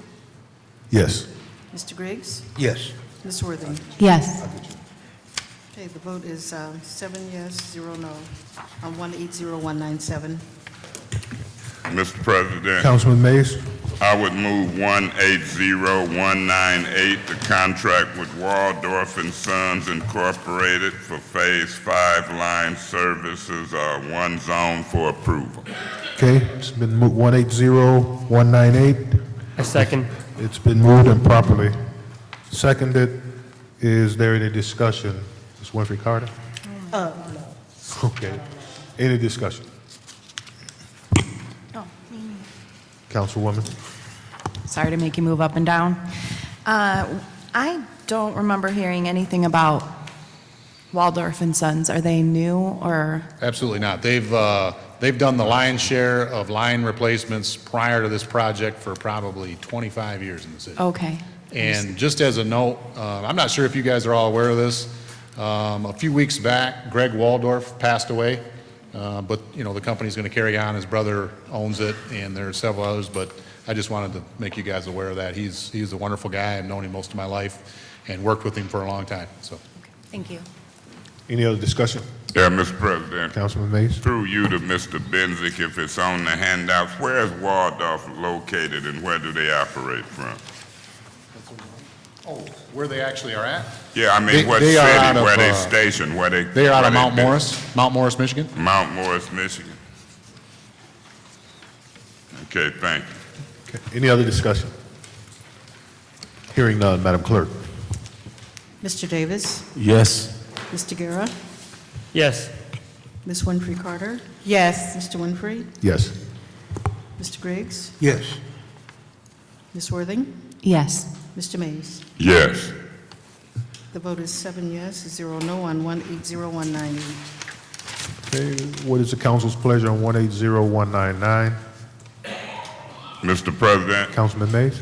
I'm waiting for some of them to do it before I do it. I'm looking at them, but they ain't saying nothing, so guess what I'm gonna say? But they might say it in the future. I'm gonna say I move 180199, the contract as it relates to the resolution for Lane Construction Incorporated, the 2018 Phase 5 service line replacement, 2 zones. I move that resolution for approval. Councilman Guerra? Second. It's been moved and seconded. Is there any discussion on this resolution? Mr. President, Councilman Mays? where is Lane Construction Incorporated? Where do they operate from? Where are they home? Where's their office? Somebody, can you tell me? Is it in my packet? Am I overlooking? I'm actually not sure, but they're local, so I don't know says- precisely where it's at. It says, point of information, it says 9145 Corona Road, Flint, Michigan. There you go. Corona Road, Flint, Michigan. So I wonder if that's Flint or Flint Township on Corona Road. But Mr. That should be Garrett, Flint, city of. That should be it's the city of. city proper. I appreciate you, Mr. Garrett. And so from looking at our chart, Lane gonna be in what zone? Can y'all see it? Huh? 1 and 2. 4 million, 4.8 million. Lane, was they out there last time? Yes, sir. Did they get a contract or was they subcontract? They did one zone last year. They did one zone? Yep. Okay. And Waldorf was out there? Yes. Was they subcontract? Nope, they did one zone as well. They did one zone. So far, we bringing back Lane and Waldorf. Okay, I'm gonna support this for 4.8 million. Any other discussion? Hearing none, Madam Clerk. Mr. Guerra? Ms. Winfrey Carter? Yes. Mr. Winfrey? Yes. Mr. Griggs? Yes. Ms. Worthing? Yes. Mr. Mays? Yes. Mr. Davis? Yes. The vote is 7 yes, 0 no on 180199. What is council's pleasure on 180200? Mr. President, Councilwoman? I'd like to move 180200 for approval. It's been moved for Mr. approval. President. Is there support, Councilman Guerra? I second. It's been seconded. Is there any discussion? Me? Madam Clerk? Oh. Councilwoman? I'm going to vote yes, and this is the company being union that I had stated previously would have rather had the most zones, especially with W.T. Stevens and the complaints that have been received. But I'm definitely voting yes for this one. Thank you. Any other discussion? Mr. President, Councilman Mays? let me do it this way. Nobody from Super, was somebody from Super in the audience? What about somebody from Waldorf? Somebody from Lane? But it is somebody here from Goyette. So, Mr. President, through you to the person from Goyette, if I ask you something that you don't want to answer or you don't feel comfortable with, that's okay. I'm going to support this, and I believe it's going to pass. But y'all put in for, last year, y'all put in for most of the zones. You was familiar with that? Yes, sir. And this year, y'all did the same thing? Yes, sir. But y'all were the highest bidder out here, is that from what you know? 5th of 6. 5th of 6, and then the one that's not here was higher. Correct, yeah, we were within 1% of the 4th bidder, W.T. Stevens. 1% of the 4th bidder. Let me ask this question. About how much is it costing, if you know, to replace a service line? On an average? $4,200. About $4,200. So you would have liked, or your company, and if you can't speak on it, don't. Just say, I'm not sure, you know, whoever, I'm not the one. I'm just glad to see you here. You get points with me for being here, because when people getting contracts and resolutions and money and appointments, even in positions, I like to see them here, so good to see you. 2 zones, 5.6 million.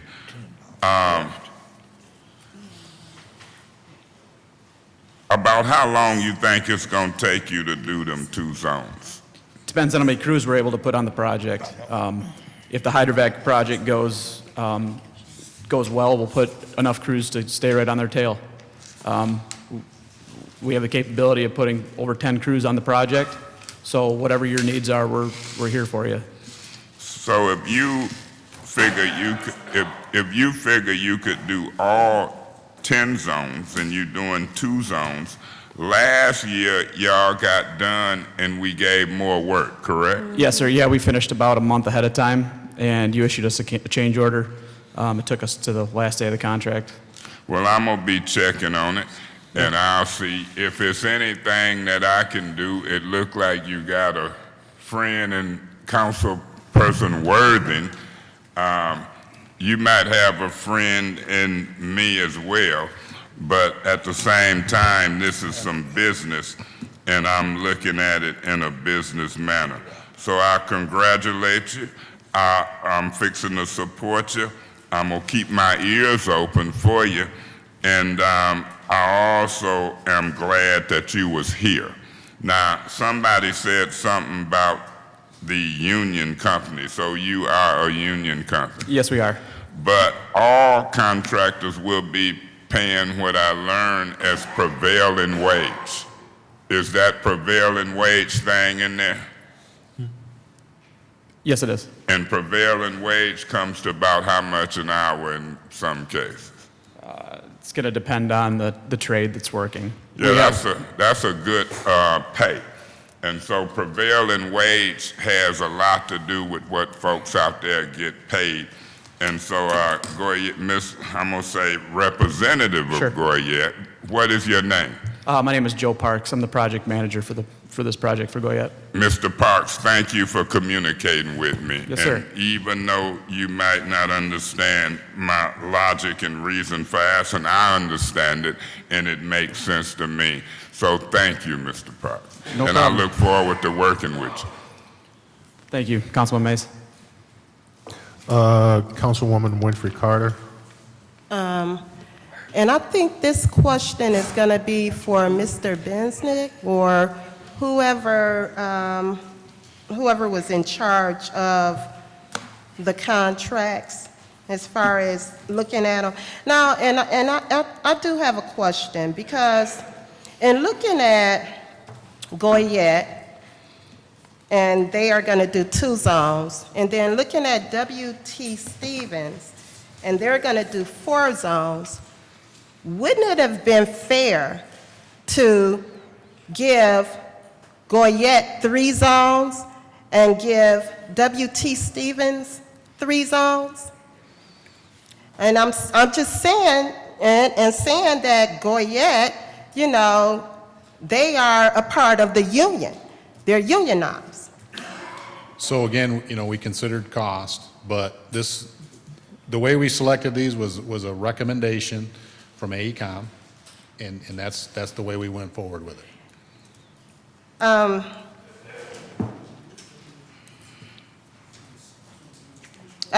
And as well as the administration. This was the decision that was made.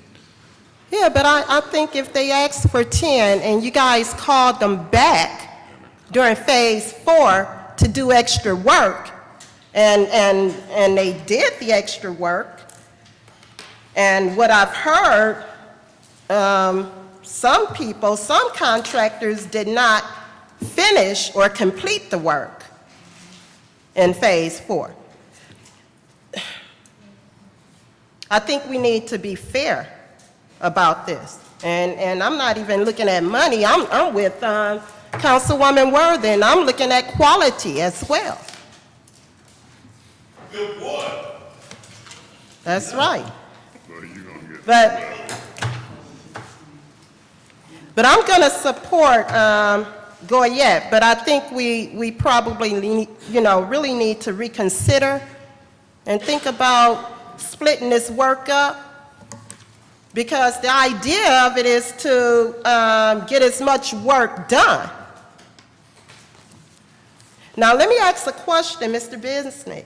Did W.T. Stevens finish their service lines from last year? They are working on them currently. Okay, so that's my point. So how are they going to finish 4 zones during phase 5, and they have not completed their zones, their lines in phase 4? I mean, help me with that. I don't really have an answer for you. That's a question really to the contractor. I need an answer. I'm going to make a referral. I need an answer to that. Because how are they going to finish 4 zones in phase 5? Which committee do you want that to go to? Governmental ops? Governmental ops. How are they going to finish the 4 zones in phase 5, in which we are currently in?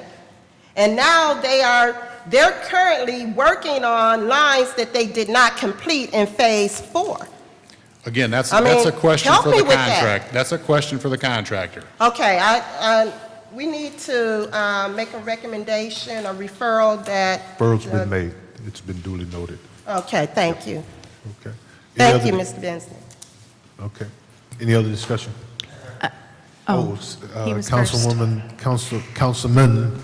Guerra. Yeah, I just wanted to say, I've heard really good things about Goyette as well, doing really good work while replacing some of the lines, and the fact that they had finished earlier.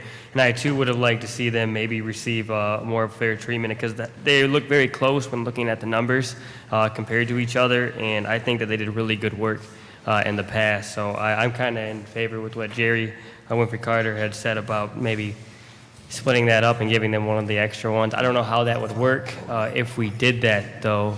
I don't know if I can get answers or help to see if we were to approve this contract. Would we give it, if they finish their work again, would you give them an extra contract to continue one of the other zones? Or Yes, we could change or add on to it at the end like we did last year. yeah, so then would you have to take away? Would that just kind of cut the other contract then? Say if Stevens, Stevens Construction, say if they don't finish their 2 things, we would give the contract over to Goyette? I mean, it could work that way, but I think the more optimistic way to look at it is potentially we could do more than 6,000 lines. So we could do upwards of maybe 8,000 lines. Maybe that's the number once everybody gets going. It's extremely difficult to ramp up projects, and it's tough to shut them down. So once they're going, provided that there's the funding there from the state, I mean, we would, if the weather holds out, we would like to push through this project and be done with it this year if it's at all possible. So what you're saying, just to make sure I'm hearing it correctly, so if they finish their 2 zones, they can get a new zone that's not on this map that we haven't even targeted yet this year and get ahead of schedule? That certainly could be the answer. Okay.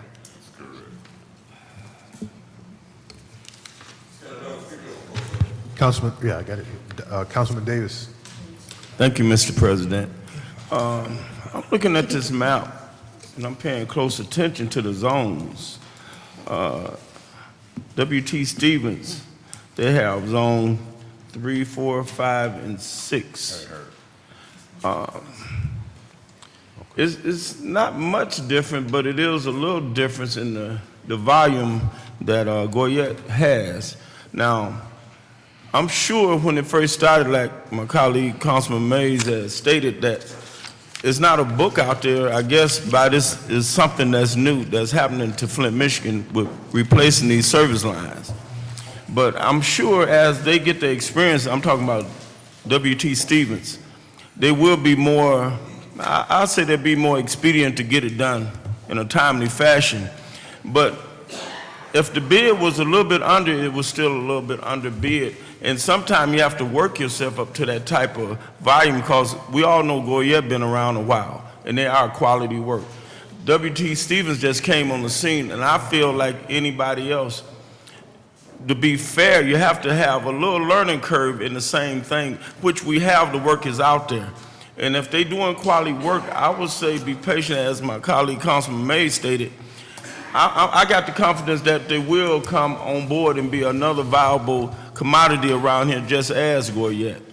And I'm pretty much done. Thank you. And then I have Councilwoman, I got him. I have Councilwoman Worthing, then Councilman Mays, and then Mr. Parks, were you wanting to reach? Okay.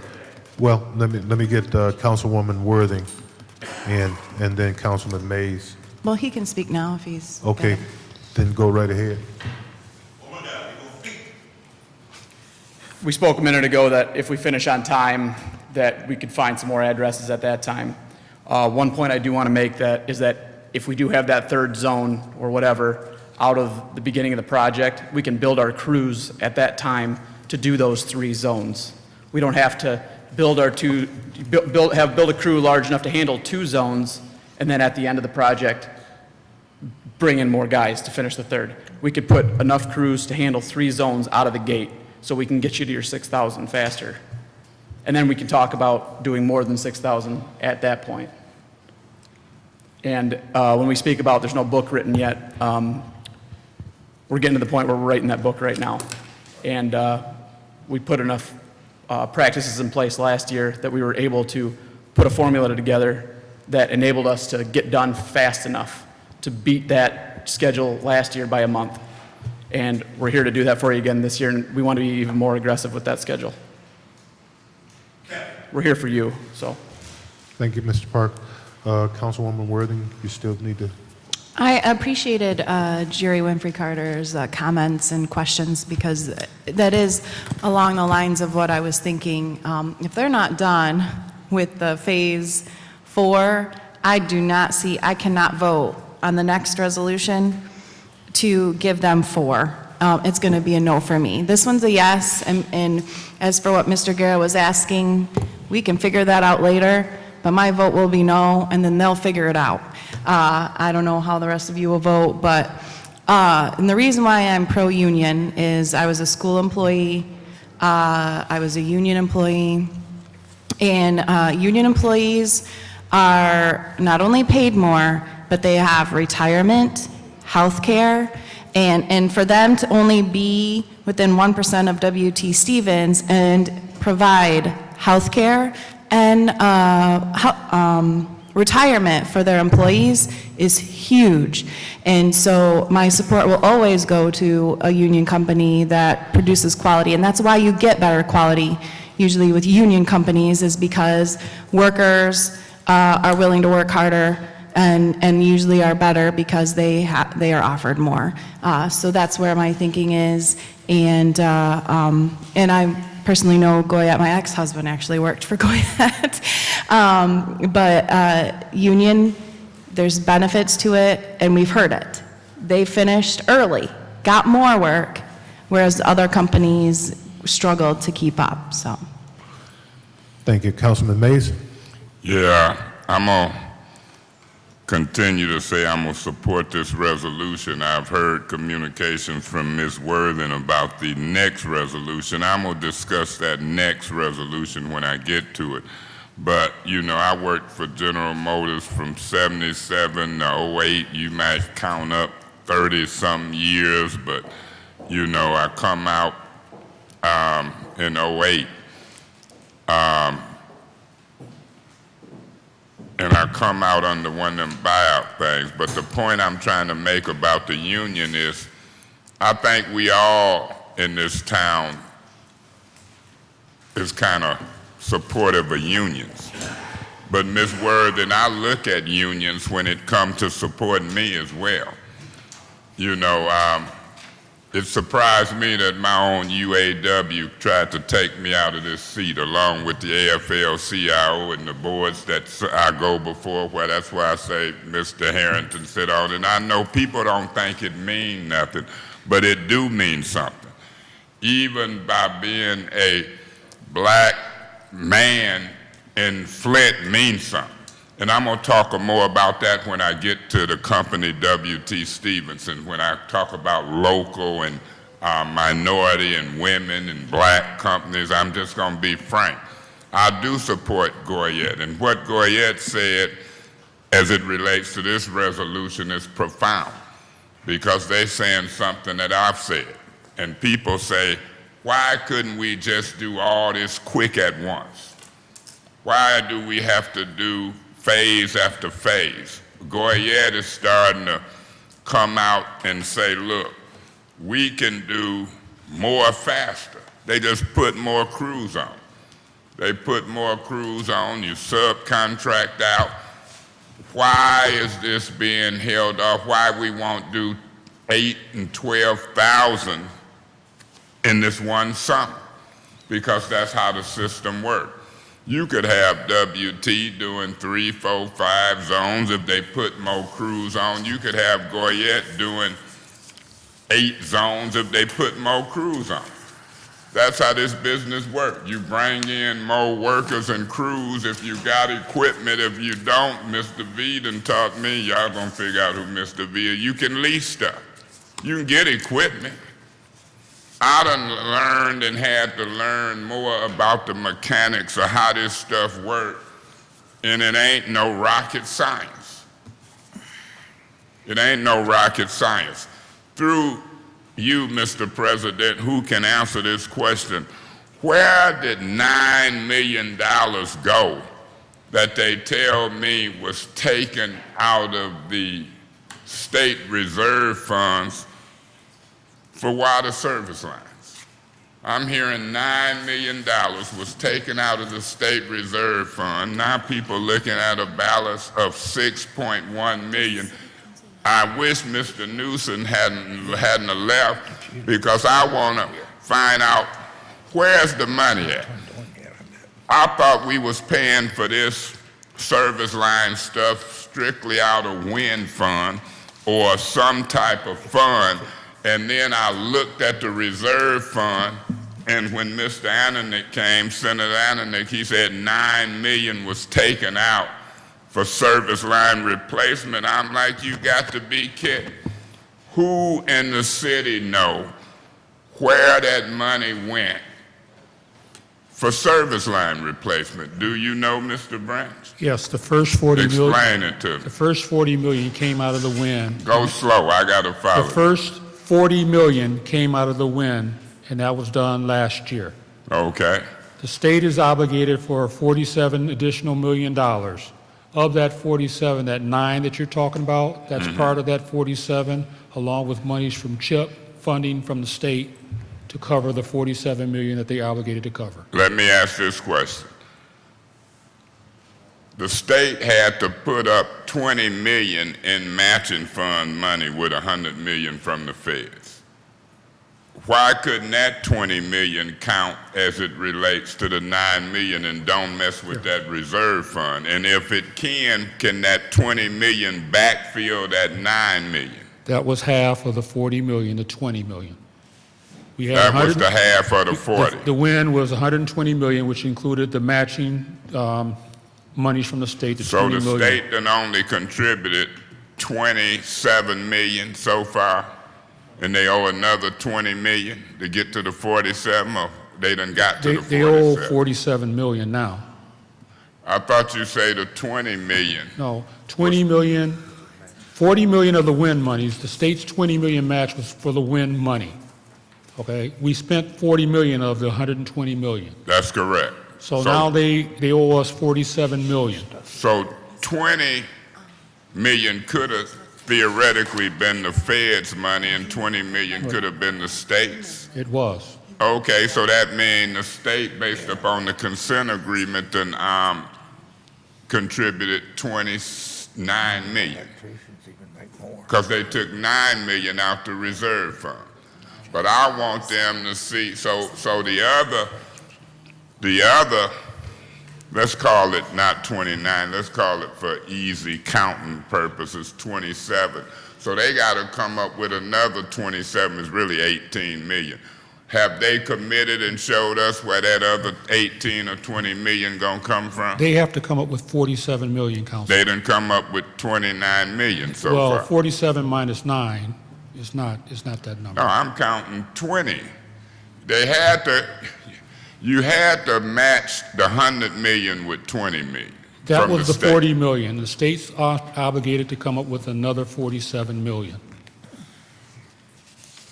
So you saying the state ain't contributed nothing so far to the service lines except for the 9? They contributed to 20 million, yes. That's what I keep saying.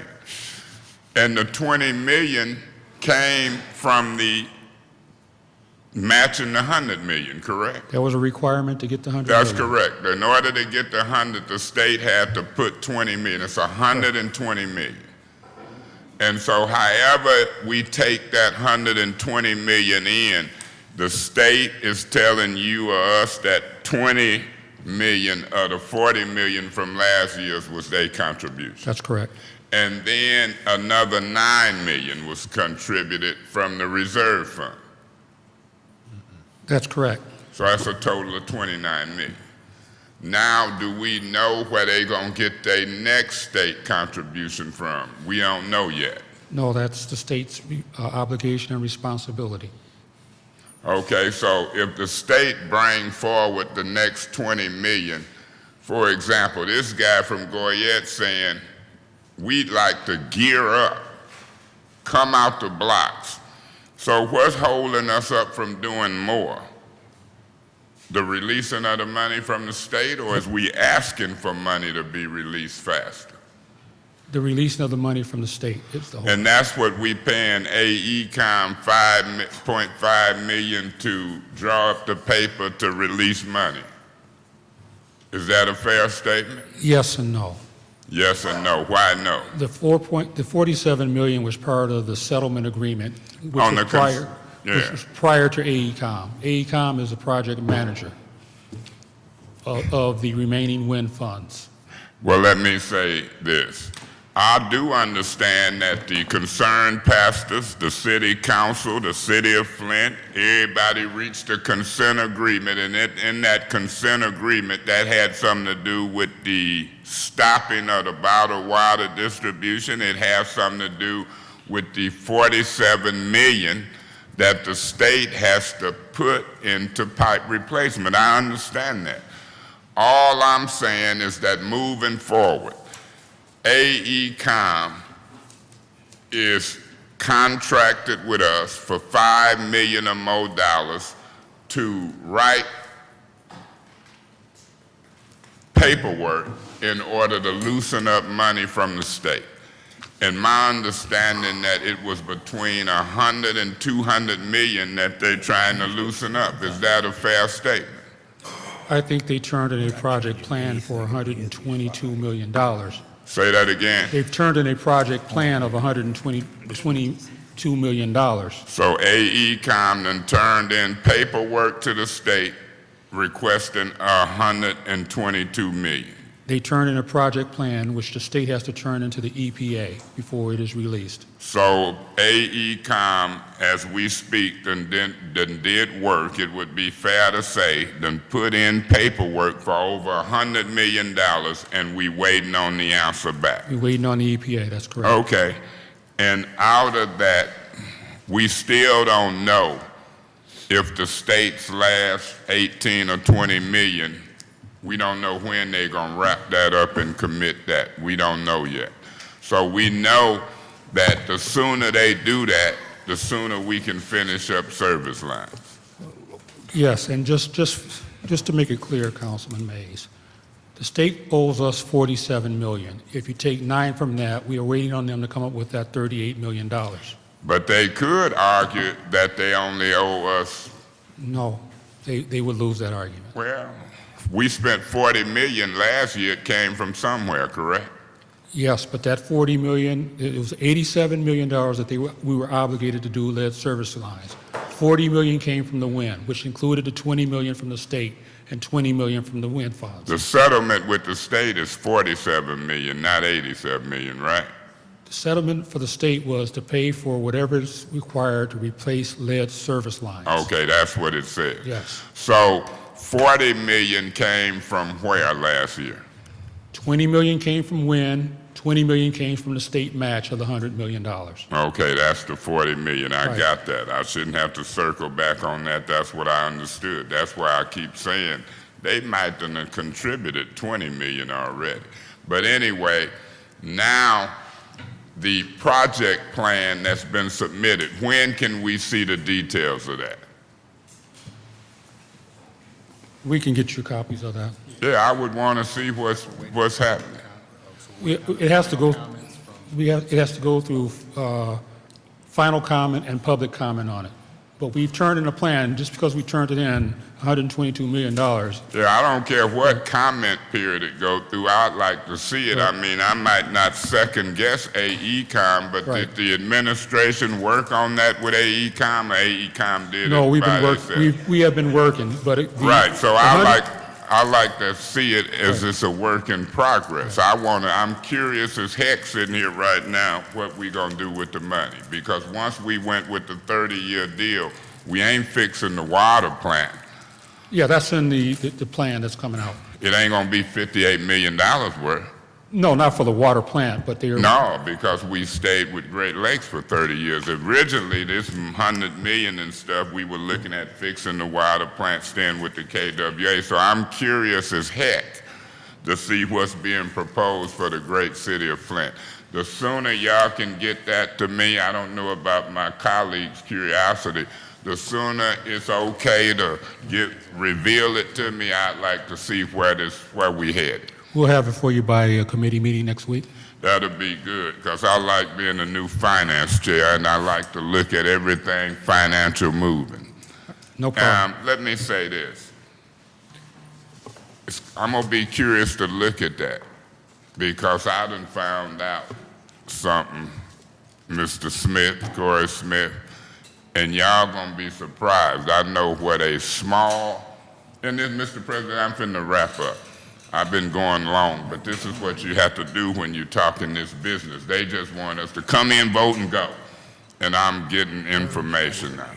I done found out a small, medium, and large. You know how you go to McDonald's and you can get a small, medium, or large, Mr. Sam?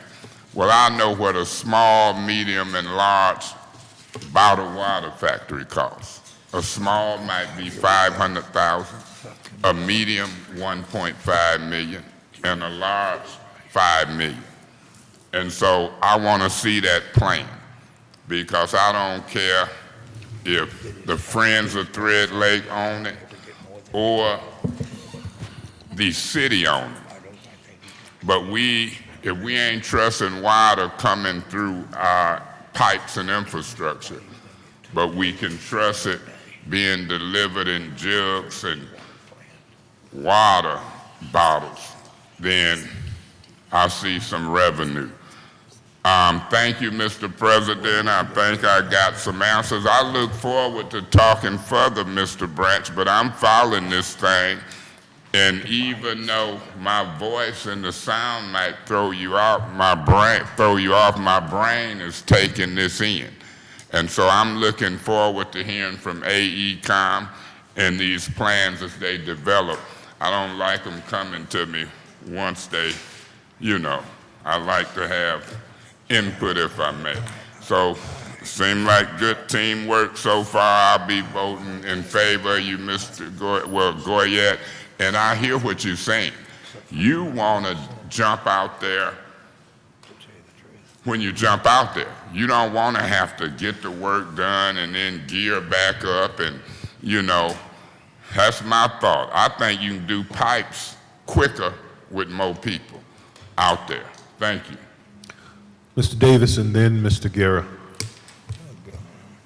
Well, I was going to speak to Ms. Worthing, but it was dealing with the W.T. Stevens piece. One thing that touched me about W.T. Stevens when I met him earlier in the beginning, well, at the end of 2017, I met some of the crew.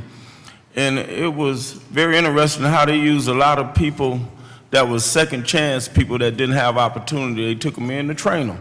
And that's what this community is really hurting for, young folks to have opportunity to give them hope and pride. Now, they may not be the most equipped right now, but as anything, if you do anything long enough, you get good at it. And it's just good that they would take out time to train minority young folks and give them a second chance at learning. And I really feel they're going to do an excellent job. And I'm done. Councilman Guerra. Yeah, out of curiosity, so say if the next one gets voted down that we're going to discuss later on, would then those contracts go back up and possibly would Goyette be up to possibly get more of the contract bids, or how would that work? Well, basically, what we followed was the purchasing protocol of the city of Flint. The jobs are awarded to the low bidders. So contrary to any other thinking, when we looked and pulled the bids in, we looked at the zones that each contractor said that they wanted to do, and the low bidder got his zones, the second low bidder got the zones they wanted, third, fourth, and fifth. And that's how the contracts were awarded. They didn't answer. So I'm saying, so if it were to get voted down, how would that, so you had to re-vote then and submit the same process? Is that what you're stating? I don't know. I can't answer that question right now. Okay. And then my concern is, though, just knowing from their previous work, I can't see how, we got in this situation in the first place by trying to save a couple bucks. And I know when we get quality work, I'd rather get the quality work done the first time than see it not go right. I guess, I would like to make a statement about complaints about contractors. No one here has received the phone calls that I have received about lead service line replacements, and I have gotten complaints from all contractors. So I just want to state that for the record. Nobody is perfect in this. So there are going to be some issues, but when we've called contractors, they have corrected and addressed those issues promptly. So we want to make that statement for the record that, all the contractors have complaints. And yes, even Goyette, W.T. Stevens, Lang, and Waldorf, we've had complaints against all of them. I'm done. Okay. Councilwoman Winfrey Carter. Mr. Branch, I have a question. How many more lines do W.T. Stevens need to complete from Phase 4? There were 500, but again, we pulled ahead a lot of work last year with hydrovacking, and we got over 9,000 done, and we were only supposed to get 6,000. Okay, so do you think that they would be able to complete all of the zones that they are, complete all of the zones that they have for Phase 5, in addition to what they're doing to finish up Phase 4? Yes. Okay. Again, they were stopped because of weather, and we had a late start last year. And Okay. that's why we're trying to get going as fast as possible right now. So that was the reason they did not complete the work. That's correct. Okay. Councilman Mays. Yeah, Mr. President, real quick. I'm listening and listening and listening and looking, and I'm almost about ready to table or put a motion to table this resolution with Goyette until after I see the vote as it relates to W.T. Stevens. I'm gonna say this, I done got calls, and I done got calls from work from all companies, whether it's Goyette, Stevenson, Zito, whatever, and I'm getting tired of listening to all of this W.T. Stevens talk. See, I be watching companies and people bidding and lowest bidder. I'm gonna say through you, Mr. President, to Mr. Guerra, sometime when you don't give work to lowest bidders, you can get sued. And I'm here to tell you it ain't that you can bid low and do less quality work. You just what's the lowest bidder. And so these bids range for each contractor a different range. And what a directional bore machine is, it's a machine that runs a pipe underground, it bores a hole, and then you slide a pipe in there. And what a crane or a truck operator do, they run a truck and they dig a hole, and then inspectors come and inspect all the work, and they done tapped into the service line with a copper pipe. Pretty much the work gonna look the same from all contractors. And contractors, well, you say it don't, Mr. Goyette or Mr. Parker, you can shake your head, but I'm talking and I'm telling you, I've been out there. I done looked at Goyette working, I done looked at W.T. Stevenson working. I go to corner stores and then I go to Walmart. And so what we talking about here is a corner store competing with a Walmart. And Mr. Benzick, you can laugh, but I'm gonna tell you, I'm finna push for this local company to get approved tonight, just like with Goyette. Now I'm getting tired of the mess. I'm telling you, y'all might better wake up. I looked at the old council talking like this, and then we went and got some new council folk. And so here I'm here to tell the new folks. That's how they were talking about when we were pushing for y'all. We were pushing for some new folk because we were tired of the stalemate and the mess. And I wouldn't care what kind of company it is. I'm gonna push for local, minority, women, black, white companies. Big boy, the big boys come in. Goyette, I'm proud of you, but I'm also proud of local folk too. And so, yes, sir, I mean, Mr. President, he raised his hand. No. I ain't got no problem listening to him. Proceed, because we'll be here all night. Go ahead, Councilman Mays. We'll let him come later on once we get done. I yield to Ms. Worthing because I'm going to vote for this, Goyette, but if I keep hearing all this discrepancy and bad information and downing folk, I ain't downed the company since I sat here. Then what I'm going to do is move the table, pass or fail, and then I'll go straight to Stevenson. I'll amend it and put both of them together and see how the vote goes. I ain't liking what I'm hearing about this local minority company that done did the most work, and now they catching heck. If you win a bid, you win a bid. It ain't about they cheat because they was the lowest bidder. That's how the game go. You might can do a service line for $1,500, $2,500. You might do a show for $3,000, but they bid it, he told you $4,200. It's profit in this game. It ain't that they cheat. That's what the bids came in at. This is a bid for profits. So I don't want to hear all of that confusion about this is what happened, we put money over quality when some doggone emergency managers didn't put corrosion control. That's a different type of money. That ain't the same thing. This was low bids. And Mr. Branch is right. There go the purchasing guy. Is that Brian? Yes. Brian, is we getting accurate information on who was the low bidder from what you've heard since you sit here? What's that? We done heard who was low bidders, who was high. Have that information been accurate? That information has been shared and it is in the documentation. We started with the lowest bidder and awarded them as much work as could be given to them and went down the line accordingly. And that means something. So if Super and Lang and Waldorf and them was the lowest, you can just give it to the highest bidder and not get sued in some case. So I don't like what I'm hearing, but I'm quiet. But at the same time, it's my job not to let that go by.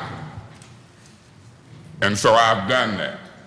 And I'll do it some more when we get to that next resolution. I've said I'm supporting this when we on, but ever since the beginning, we can't get to W.T. Stevens because people are already on that resolution and we ain't even there yet. And it's starting to piss me off. But who am I? Mr. President, I'm fitting to be quiet because they done got me hot under the collar. I hear some bad talking information and it ain't all factual. Thank you. Thank you. Let me just say this to all my colleagues. We're actually voting on 180200. We're way down on discussion at 202. The other thing that I'd like to say is that this city put out an RFP and we had people to respond to it, and they did. We also have a new project manager that before we make any kind of foolish decisions here, we've already had some really good discussion, and I think your questions need to be answered, and we're sending some of this discussion back to committee, which is where it should be if you've got questions. But I don't want us to do anything knee-jerked in here. And then as Councilman Mays, if I am a contractor and I respond to a bid and then you change that because you got some other things in there you want to put in there, you're going to hear from me through a lawsuit. So I would encourage my colleagues, then let's have the discussion, but let's move this stuff because ain't nothing that we can't go and change. So we can sit here all night and go back and forth, and then I'll have somebody sitting up here taking my place because I'm not going to do that. Okay. Now, we're here. We're trying to move these contracts. Our folks need this stuff done. Yes, we're hearing problems from different contractors out there, and we're going to address them. And I have confidence in AECOM, who does this work all over the world, who's managing this project. So we're looking at something different now. So I just encourage my colleagues, keep asking your questions, but some of this work is committee work, and I know we didn't have a chance to do that. But we're already referring some of the discussion back to Mr. Governmental Ops Chair, Mr. Garrow. We're moving some of this back to yours, but I would encourage my colleagues, let's move this stuff. Any other discussion on 180200? I don't want to hear anything about W.T. Stevens. Yeah. Go right ahead, Ms. Worthing. Well, I would like to comment on what was being said. And you know what? I'm tired of getting frustrated looks when I want to speak on something and then Eric can go on for an hour. Councilman Mays, 15 minutes, not an hour. Don't exaggerate. I'm sorry, but he just had a rant for half an hour. Would you please speak on the discussion on... I would like some respect for myself. What's your point? Is she going to put her credibility out there that I spoke for an hour? No, I don't think. I think you want. Go ahead, you've got the floor. Thank you. Because this is not the first time, Mr. Winfrey, that has happened. And I am going to speak my mind because that I get to. That's what I asked you to do. And I am. Thank you. Mr. Mays likes to intimidate others when things aren't going his way.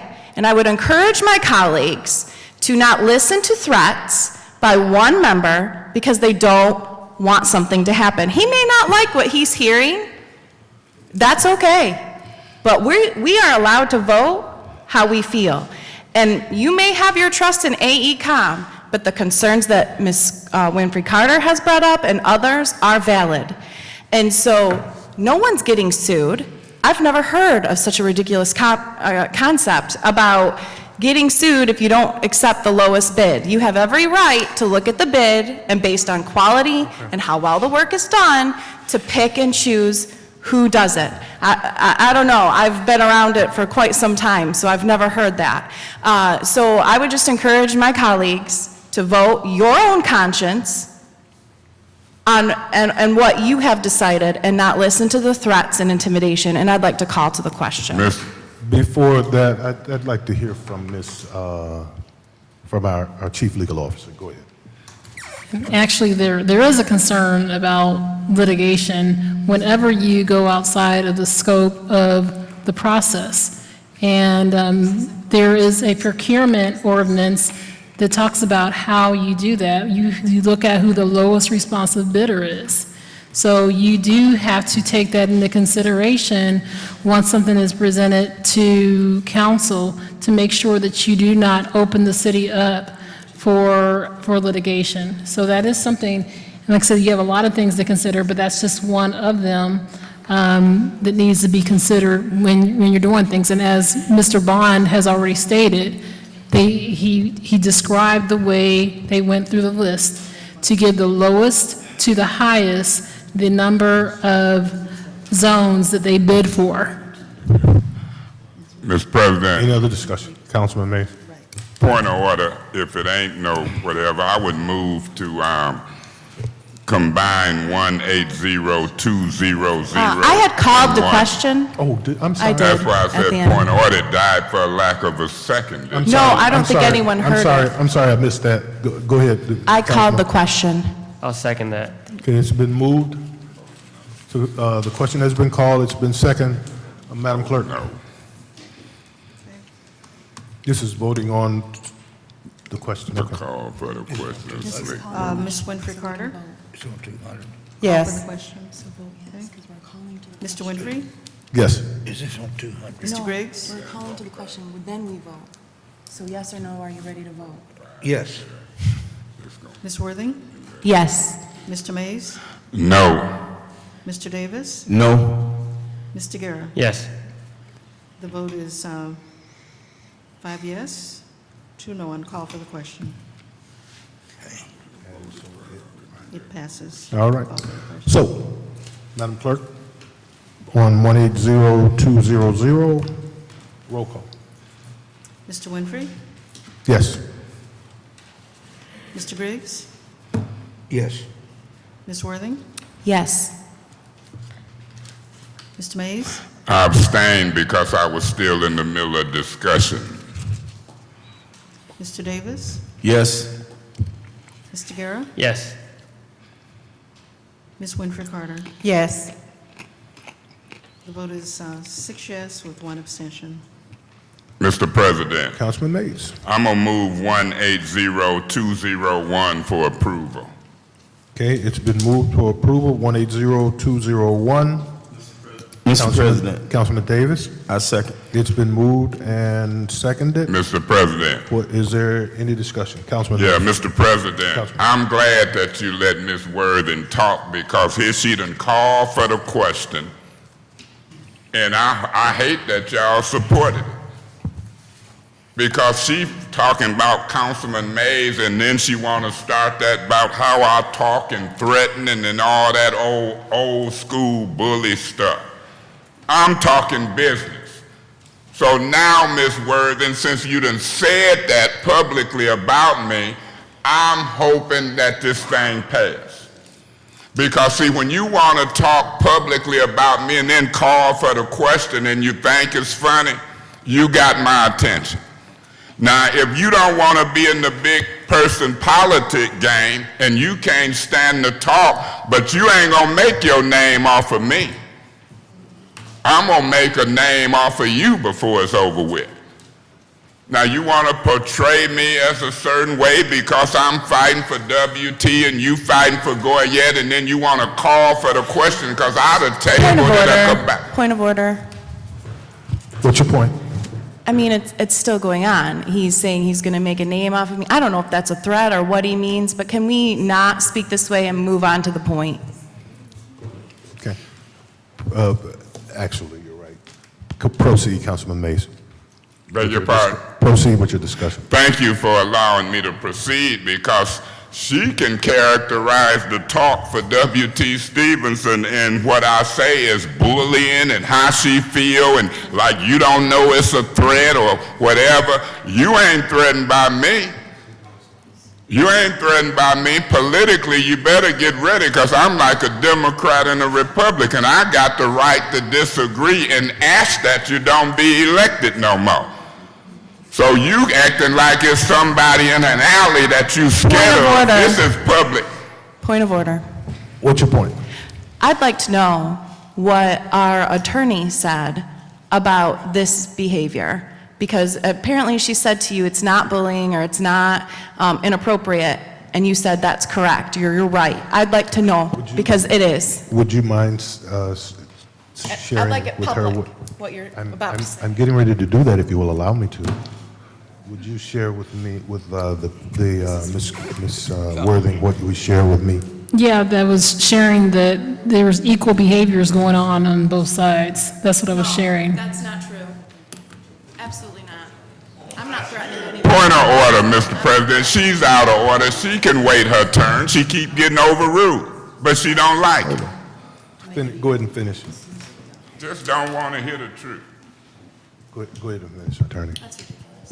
Let her find out. I don't know what more to say other than, like I said, the rules have to be applied equally. If one individual engages in that behavior, you either have to, and I think you have been, applying things evenly. And if you're allowing one to do that type of behavior, the other the same or none. Okay. Then here's what I will do as a chair. Then I'm going to ask all of my colleagues and to keep their comments to the specific resolutions that we're doing, and then we'll move forward with that. Mr. President, if I may. Go right ahead. I did good arguments about W.T. Stevenson. I did arguments as it relates to W.T. Stevenson and Goyette. I think she took a low blow when she kind of made inference that I was bullying and intimidating, and if you don't vote the way I like, I heard her clear. So I don't play the game that certain folks sit on that side of the aisle, whether they male or female, can take a public political swipe at me and I don't swipe back. I don't play that game. I don't play it. I wouldn't care if her name was Miss Worthing, Miss Irvin, Miss Johnson. I don't play that game. I play the game where when you take a political swipe at me, see, Hillary and Michelle say when they go low, we go high. I go low when they go low. That's how I play it. Because when you go high and they label you, you get beat up and get threw out of office. She don't label me. And that's what she tried to do. And she's sitting up there thinking it's funny, and I take my political reputation very seriously. And I know I'm getting through to her because she keep interrupting for point of order because I'm talking politics. I was talking contract, and she took it to a level. So, Mr. President, if they want me to stay focused, don't try to portray me. I'm 59 years old. And I've been in this political arena for a while. You be here long enough and make your name. Don't try to make a name off of me. I'll focus back on it until she bring it up again.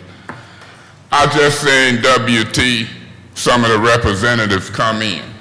And I'm gonna support this resolution. And I'm gonna ask folks to support it. They was the low bidder. I ain't studying what Ms. Worthing talking about. She started when on the first revolution, she started attacking WT from the door. They was the lowest bidder. They getting a contract last year and they getting one now. And I do agree with you. A.E. Comden looked at it. We paying them $5.5 million to do just that. I hear the concerns, Ms. Winfrey. Yeah. I heard the concerns from Mr. Guerra saying something about cheapness But that ain't what this is. That ain't like going to the river to save money. That was a low bid. And if you listen close to Goyette, they was right there close to WT. But low bid do mean something, regardless of what Ms. Worthing say. But I'm gonna caution you, Ms. Worthing, so far, the motions I done made them passed. You did a quick call for the question, because you see I was headed somewhere, and let's see if this passes. I ain't tripping. See, you said when stuff ain't going my way. No, when stuff ain't going your way. That's probably what it's going to turn out to be. Be careful when you get my attention. And make your reputation off of you. Because every time you say Mays, I'm going to say Worthing. You going to say Mays, I'm going to say Worthing twice. That's how I roll. Thank you. Ms. Winfrey Carter. Thank you, Mr. President. Thank you, Mr. President. And you know what, Ms. Worthing, Councilwoman Worthing, my issue is I'm just concerned. My whole point is I want to make sure that all of the pipes are being changed. All of Phase 4, all of Phase 5, all of Phase 6. I didn't say I wasn't voting against anyone. I'm going to vote for all of them. My whole point is I want all the pipes that are supposed to be changed. Because I'm getting calls from my constituents. When will my pipes be changed? And to that, Mr. Branch, I do have a question. I don't know who can answer this question through Mr. President. I want to know, when are we going to change the pipes on the main roads like ML King? I don't know. Do you have that information, Mr. Branch? I don't have an exact date of when that will happen, but part of the plan is for main replacement, small main replacement as well as large main replacements. That's part of the plan that's being turned in now to get funds for that as well. Because I had a question from a constituent. They stay on Stockdale. Their house was missed, so I think his main line is on ML King. So If you get the address, we can check. It may have been Okay. missed because they may have copper to copper. Okay. So we Yeah, if you either one or the if you two get the address, instances. you get the address, we'll check it out. Okay. And I'm ready for the question. We got two other people ready to. Councilman Guerra. Did you call it?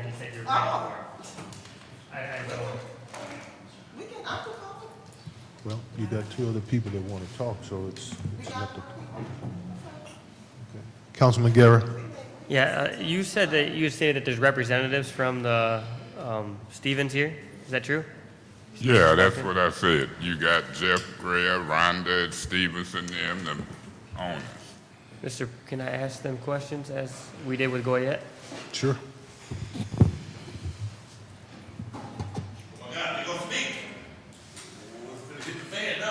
Then who does Gerald want now?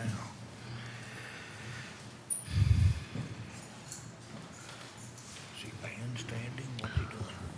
Please state your names for the record, please. Rhonda Grayer. Jeff Greer. Yeah, my concern is not that we're giving, I do support local businesses, especially with you guys doing work. It's just the amount of workload that we have gave you guys, and hearing that you guys had not completed Phase 4 yet. Does the contract state that you must complete this Phase 5 before the end of this? And if not, what, do you return some money to the city, or are you guys willing to, what's going to happen if that doesn't get completed? Because that's my concern, like Ms. Winfrey Carter has stated. I want to see the pipes replaced, as fast as possible.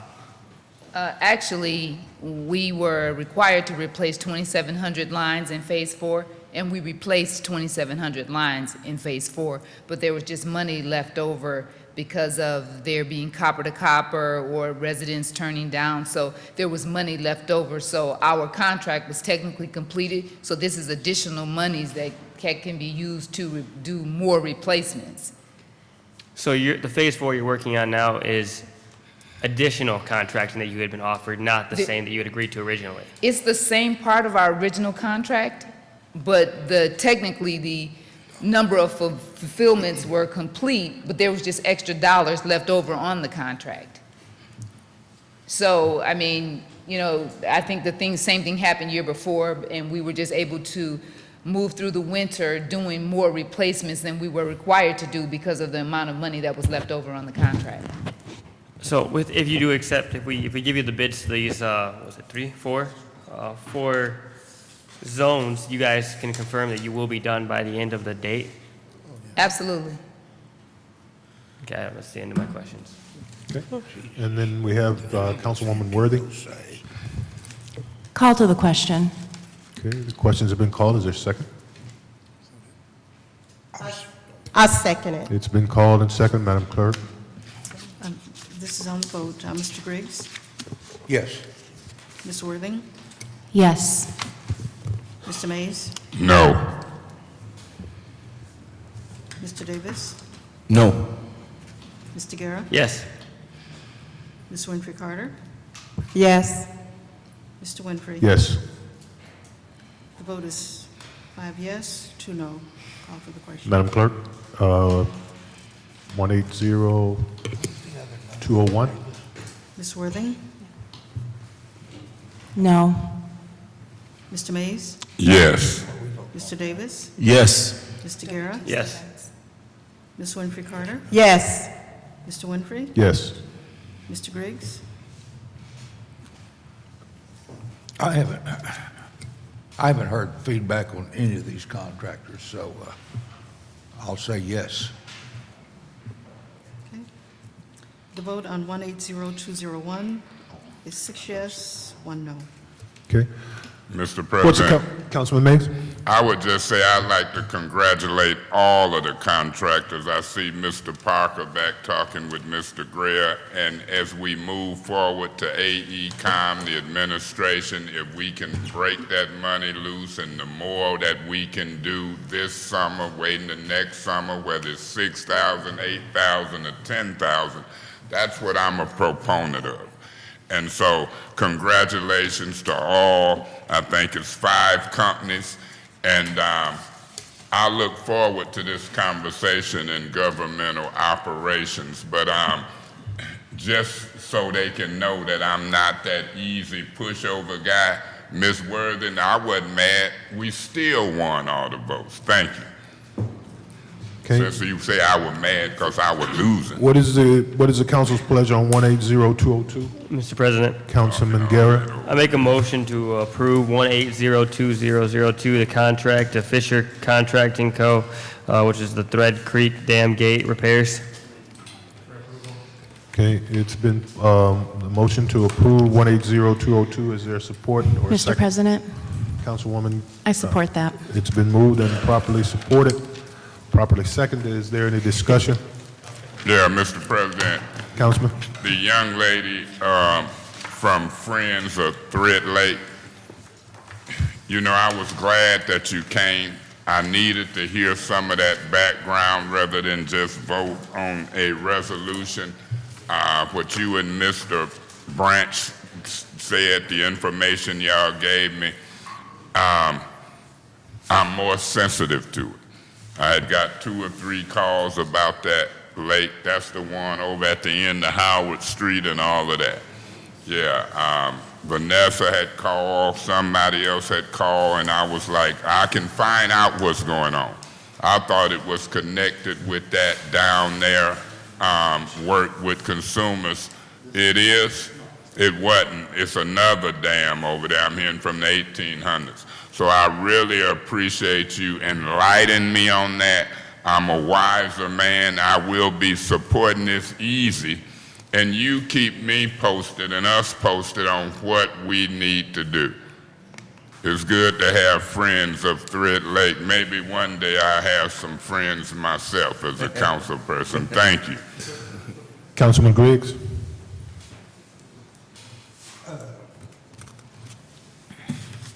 This, on the resolution itself, it says Fisher Contracting Company is the lowest bidder. I just wanted to correct that. They're not the lowest bidder. I can see what was done. They took the low bid of Anlin Corporation and the high bid of Garazzi Construction, threw them out, and then Fisher was the lower of the two in Oak. So it really wasn't the lowest bid, but I don't know if that's worthy of bothering to change it. Somehow or another, it ought to be corrected. They're not the lowest bidder. Councilperson Griggs, if you Yeah. look at it, we had the Kearsley Dam as well as the Thread Lake Dam in the same bid documents. And if you look at Thread Creek Dam for Fisher is $174,000. And if you look at the next one that bid Thread Creek Dam, it was $379,000. The third one was $490,000. And the other one, I believe, was deemed unresponsible because you cannot do what the DNR wanted us to do for that dam for $71,000.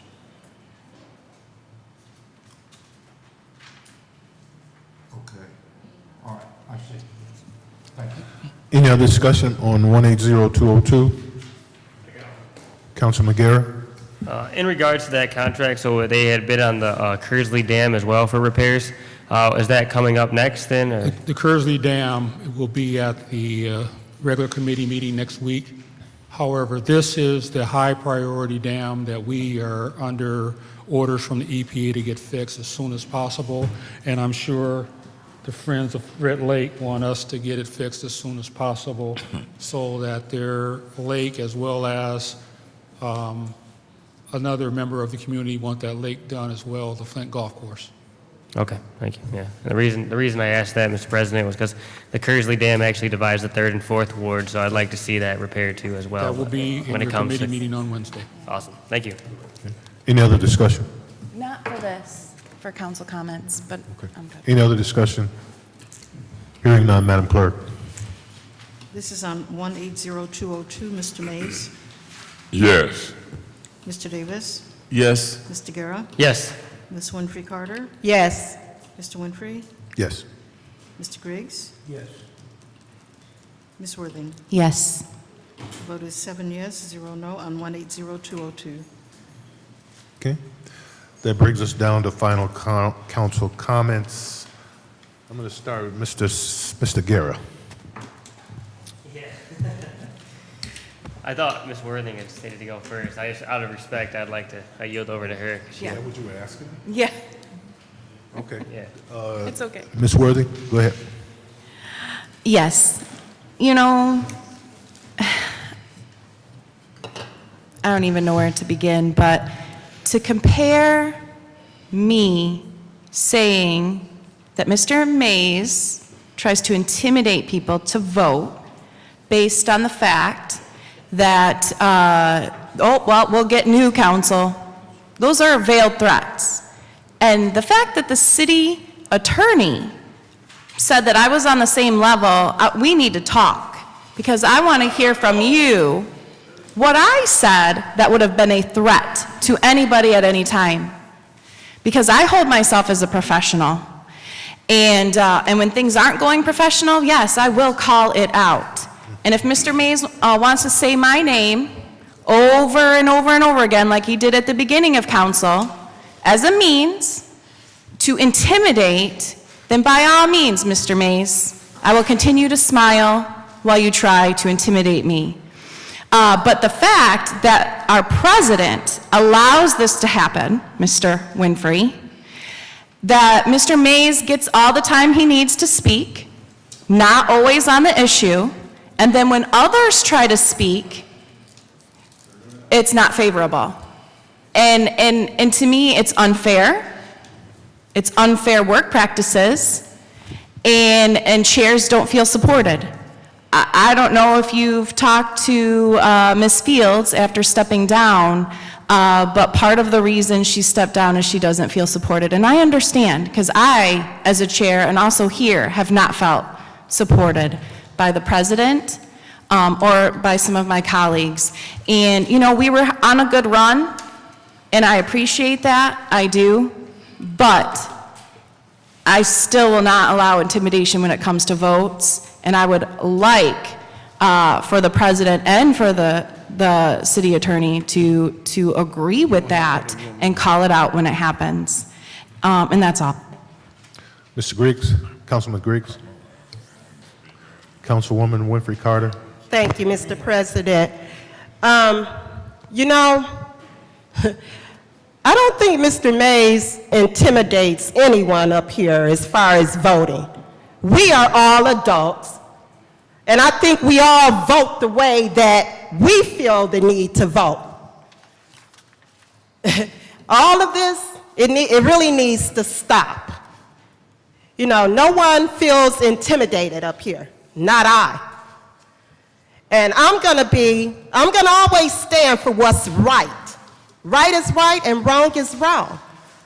With that being said, I would like to thank you all for coming out. I would like to also invite all of the Fifth Ward constituents to the City One-on-One that's being held at Doyle Ryder on May 17th at 6:00 p.m. I would like again to invite all of the Fifth Ward constituents, all of the Fifth Ward residents to Doyle Ryder on May 17th at 6:00 p.m. for the Community One-on-One. Thank you and have a great evening. Mr. Guerra. I just want to go a little, as his final closing comments, that I hope to see unity amongst this council. Sometimes I hate just sitting back here and listening to our colleagues argue, and I know many of the residents at home talk about it. When I talk to them going door to door, they give me calls, and the residents are tired of seeing this. We as council members are tired of arguing with one another, and we need to work towards working together. And I also want to touch on the basis that the weather is getting warmer, and it seems recently that crime has been rapid amongst the city. And to all the residents who are listening, please call in any suspicious activity you see. And we've had multiple shootings happen recently, and it's heartbreaking. So I want to give the families my condolences on their losses, and that the city needs to come together and stop being divided, not just amongst council, but amongst the residents in all of our wards as well. Thank you. Councilman Davis. Thank you, Mr. President. I like to say, so good to see the residents out, but this white pride got to stop, this white privilege. I call it ace of ace. Some white folks don't understand this racial stuff is going too far. Every time somebody black open their mouth is not a threat. Now, I done been sitting here only all about 5 months now, and they studied trying to set Mr. Mays up for this type of, I don't know if it's imprisonment or entrapment. They know people by their style, so they know how to jug and get the buttons and combination right. But I'll tell you one thing, Ms. Kate Fields, Ms. Worthen, they need to quit this racial bias even toward the actual city attorney. They study, don't like what's going on, but I ain't scared of nobody. The only thing I owe you is to love you. Even with the W.T. Stevens contract, white contractors is all right. Black contractors never started at the same level. We have to work our way up. How in the world we ever gonna work our way up if we never get given a chance? I'm tired of white folks with this white privilege. We over there with the dumping. We don't have clean water to drink, but yet anytime we say something or get an opportunity to do something, it's out of order. Racism, prejudice is alive today. I'm not scared to speak to the elephant in the room. These white folks say what they want to say, run out of here. I'm not running. I'm done. Councilman Mays. And Mr. President, that's really what we've been saying. Some of us do it politely and say there's a cultural difference. We say it's a cultural difference. Now, Ms. Fields, who rose with Ms. Worthen, said, I'm the most racist person she ever met in my life. I say, you must have lived a sheltered life. Because if I'm the most racist, you done lived a sheltered life. There's nothing wrong with saying it. And that's why what Mr. Davis did, we gonna open the dialogue because we city leaders. Now here she done got mad at you and the city attorney because y'all ruling if she say I'm threatening and intimidating, I can talk back at her. You can't paint me in a corner as to who I am. I'm gonna speak strong, and I'm gonna stand strong. And I don't know how they do it, but people understand me. 1,400 votes, the most votes of any council person. I'm proud of that. I'm not finna let her shape who I am, and then if my voice is like, and her voice is like, that don't mean that she ain't hitting me with sharp words. She hitting me with sharp words publicly. I try to laugh. I had conversation with Mr. Griggs. Mr. Griggs, I had conversation with him. I like to laugh and talk and take care of business. But I do get pissed when people try to say stuff about me publicly, because my public reputation means something. See, we on TV, this is airtime. They trying to make a commercial off of me, and I'm gonna let them do it. And they gonna box themselves in a corner with that mess. It's a cultural difference. Everybody ain't scared and don't clutch their purse when they get on the elevator with me. It's a cultural difference. Mr. Harrington smiling. I look at the politics of this town. Folks try to take your political head off. Now here I'm the senior councilman now. When Scott Kincaid was here, Mr. Kincaid, he's the senior council person. This new council person is trying to treat me with disrespect, like I'm not a graduate of Michigan State, I'm ignorant, and it's not gonna happen.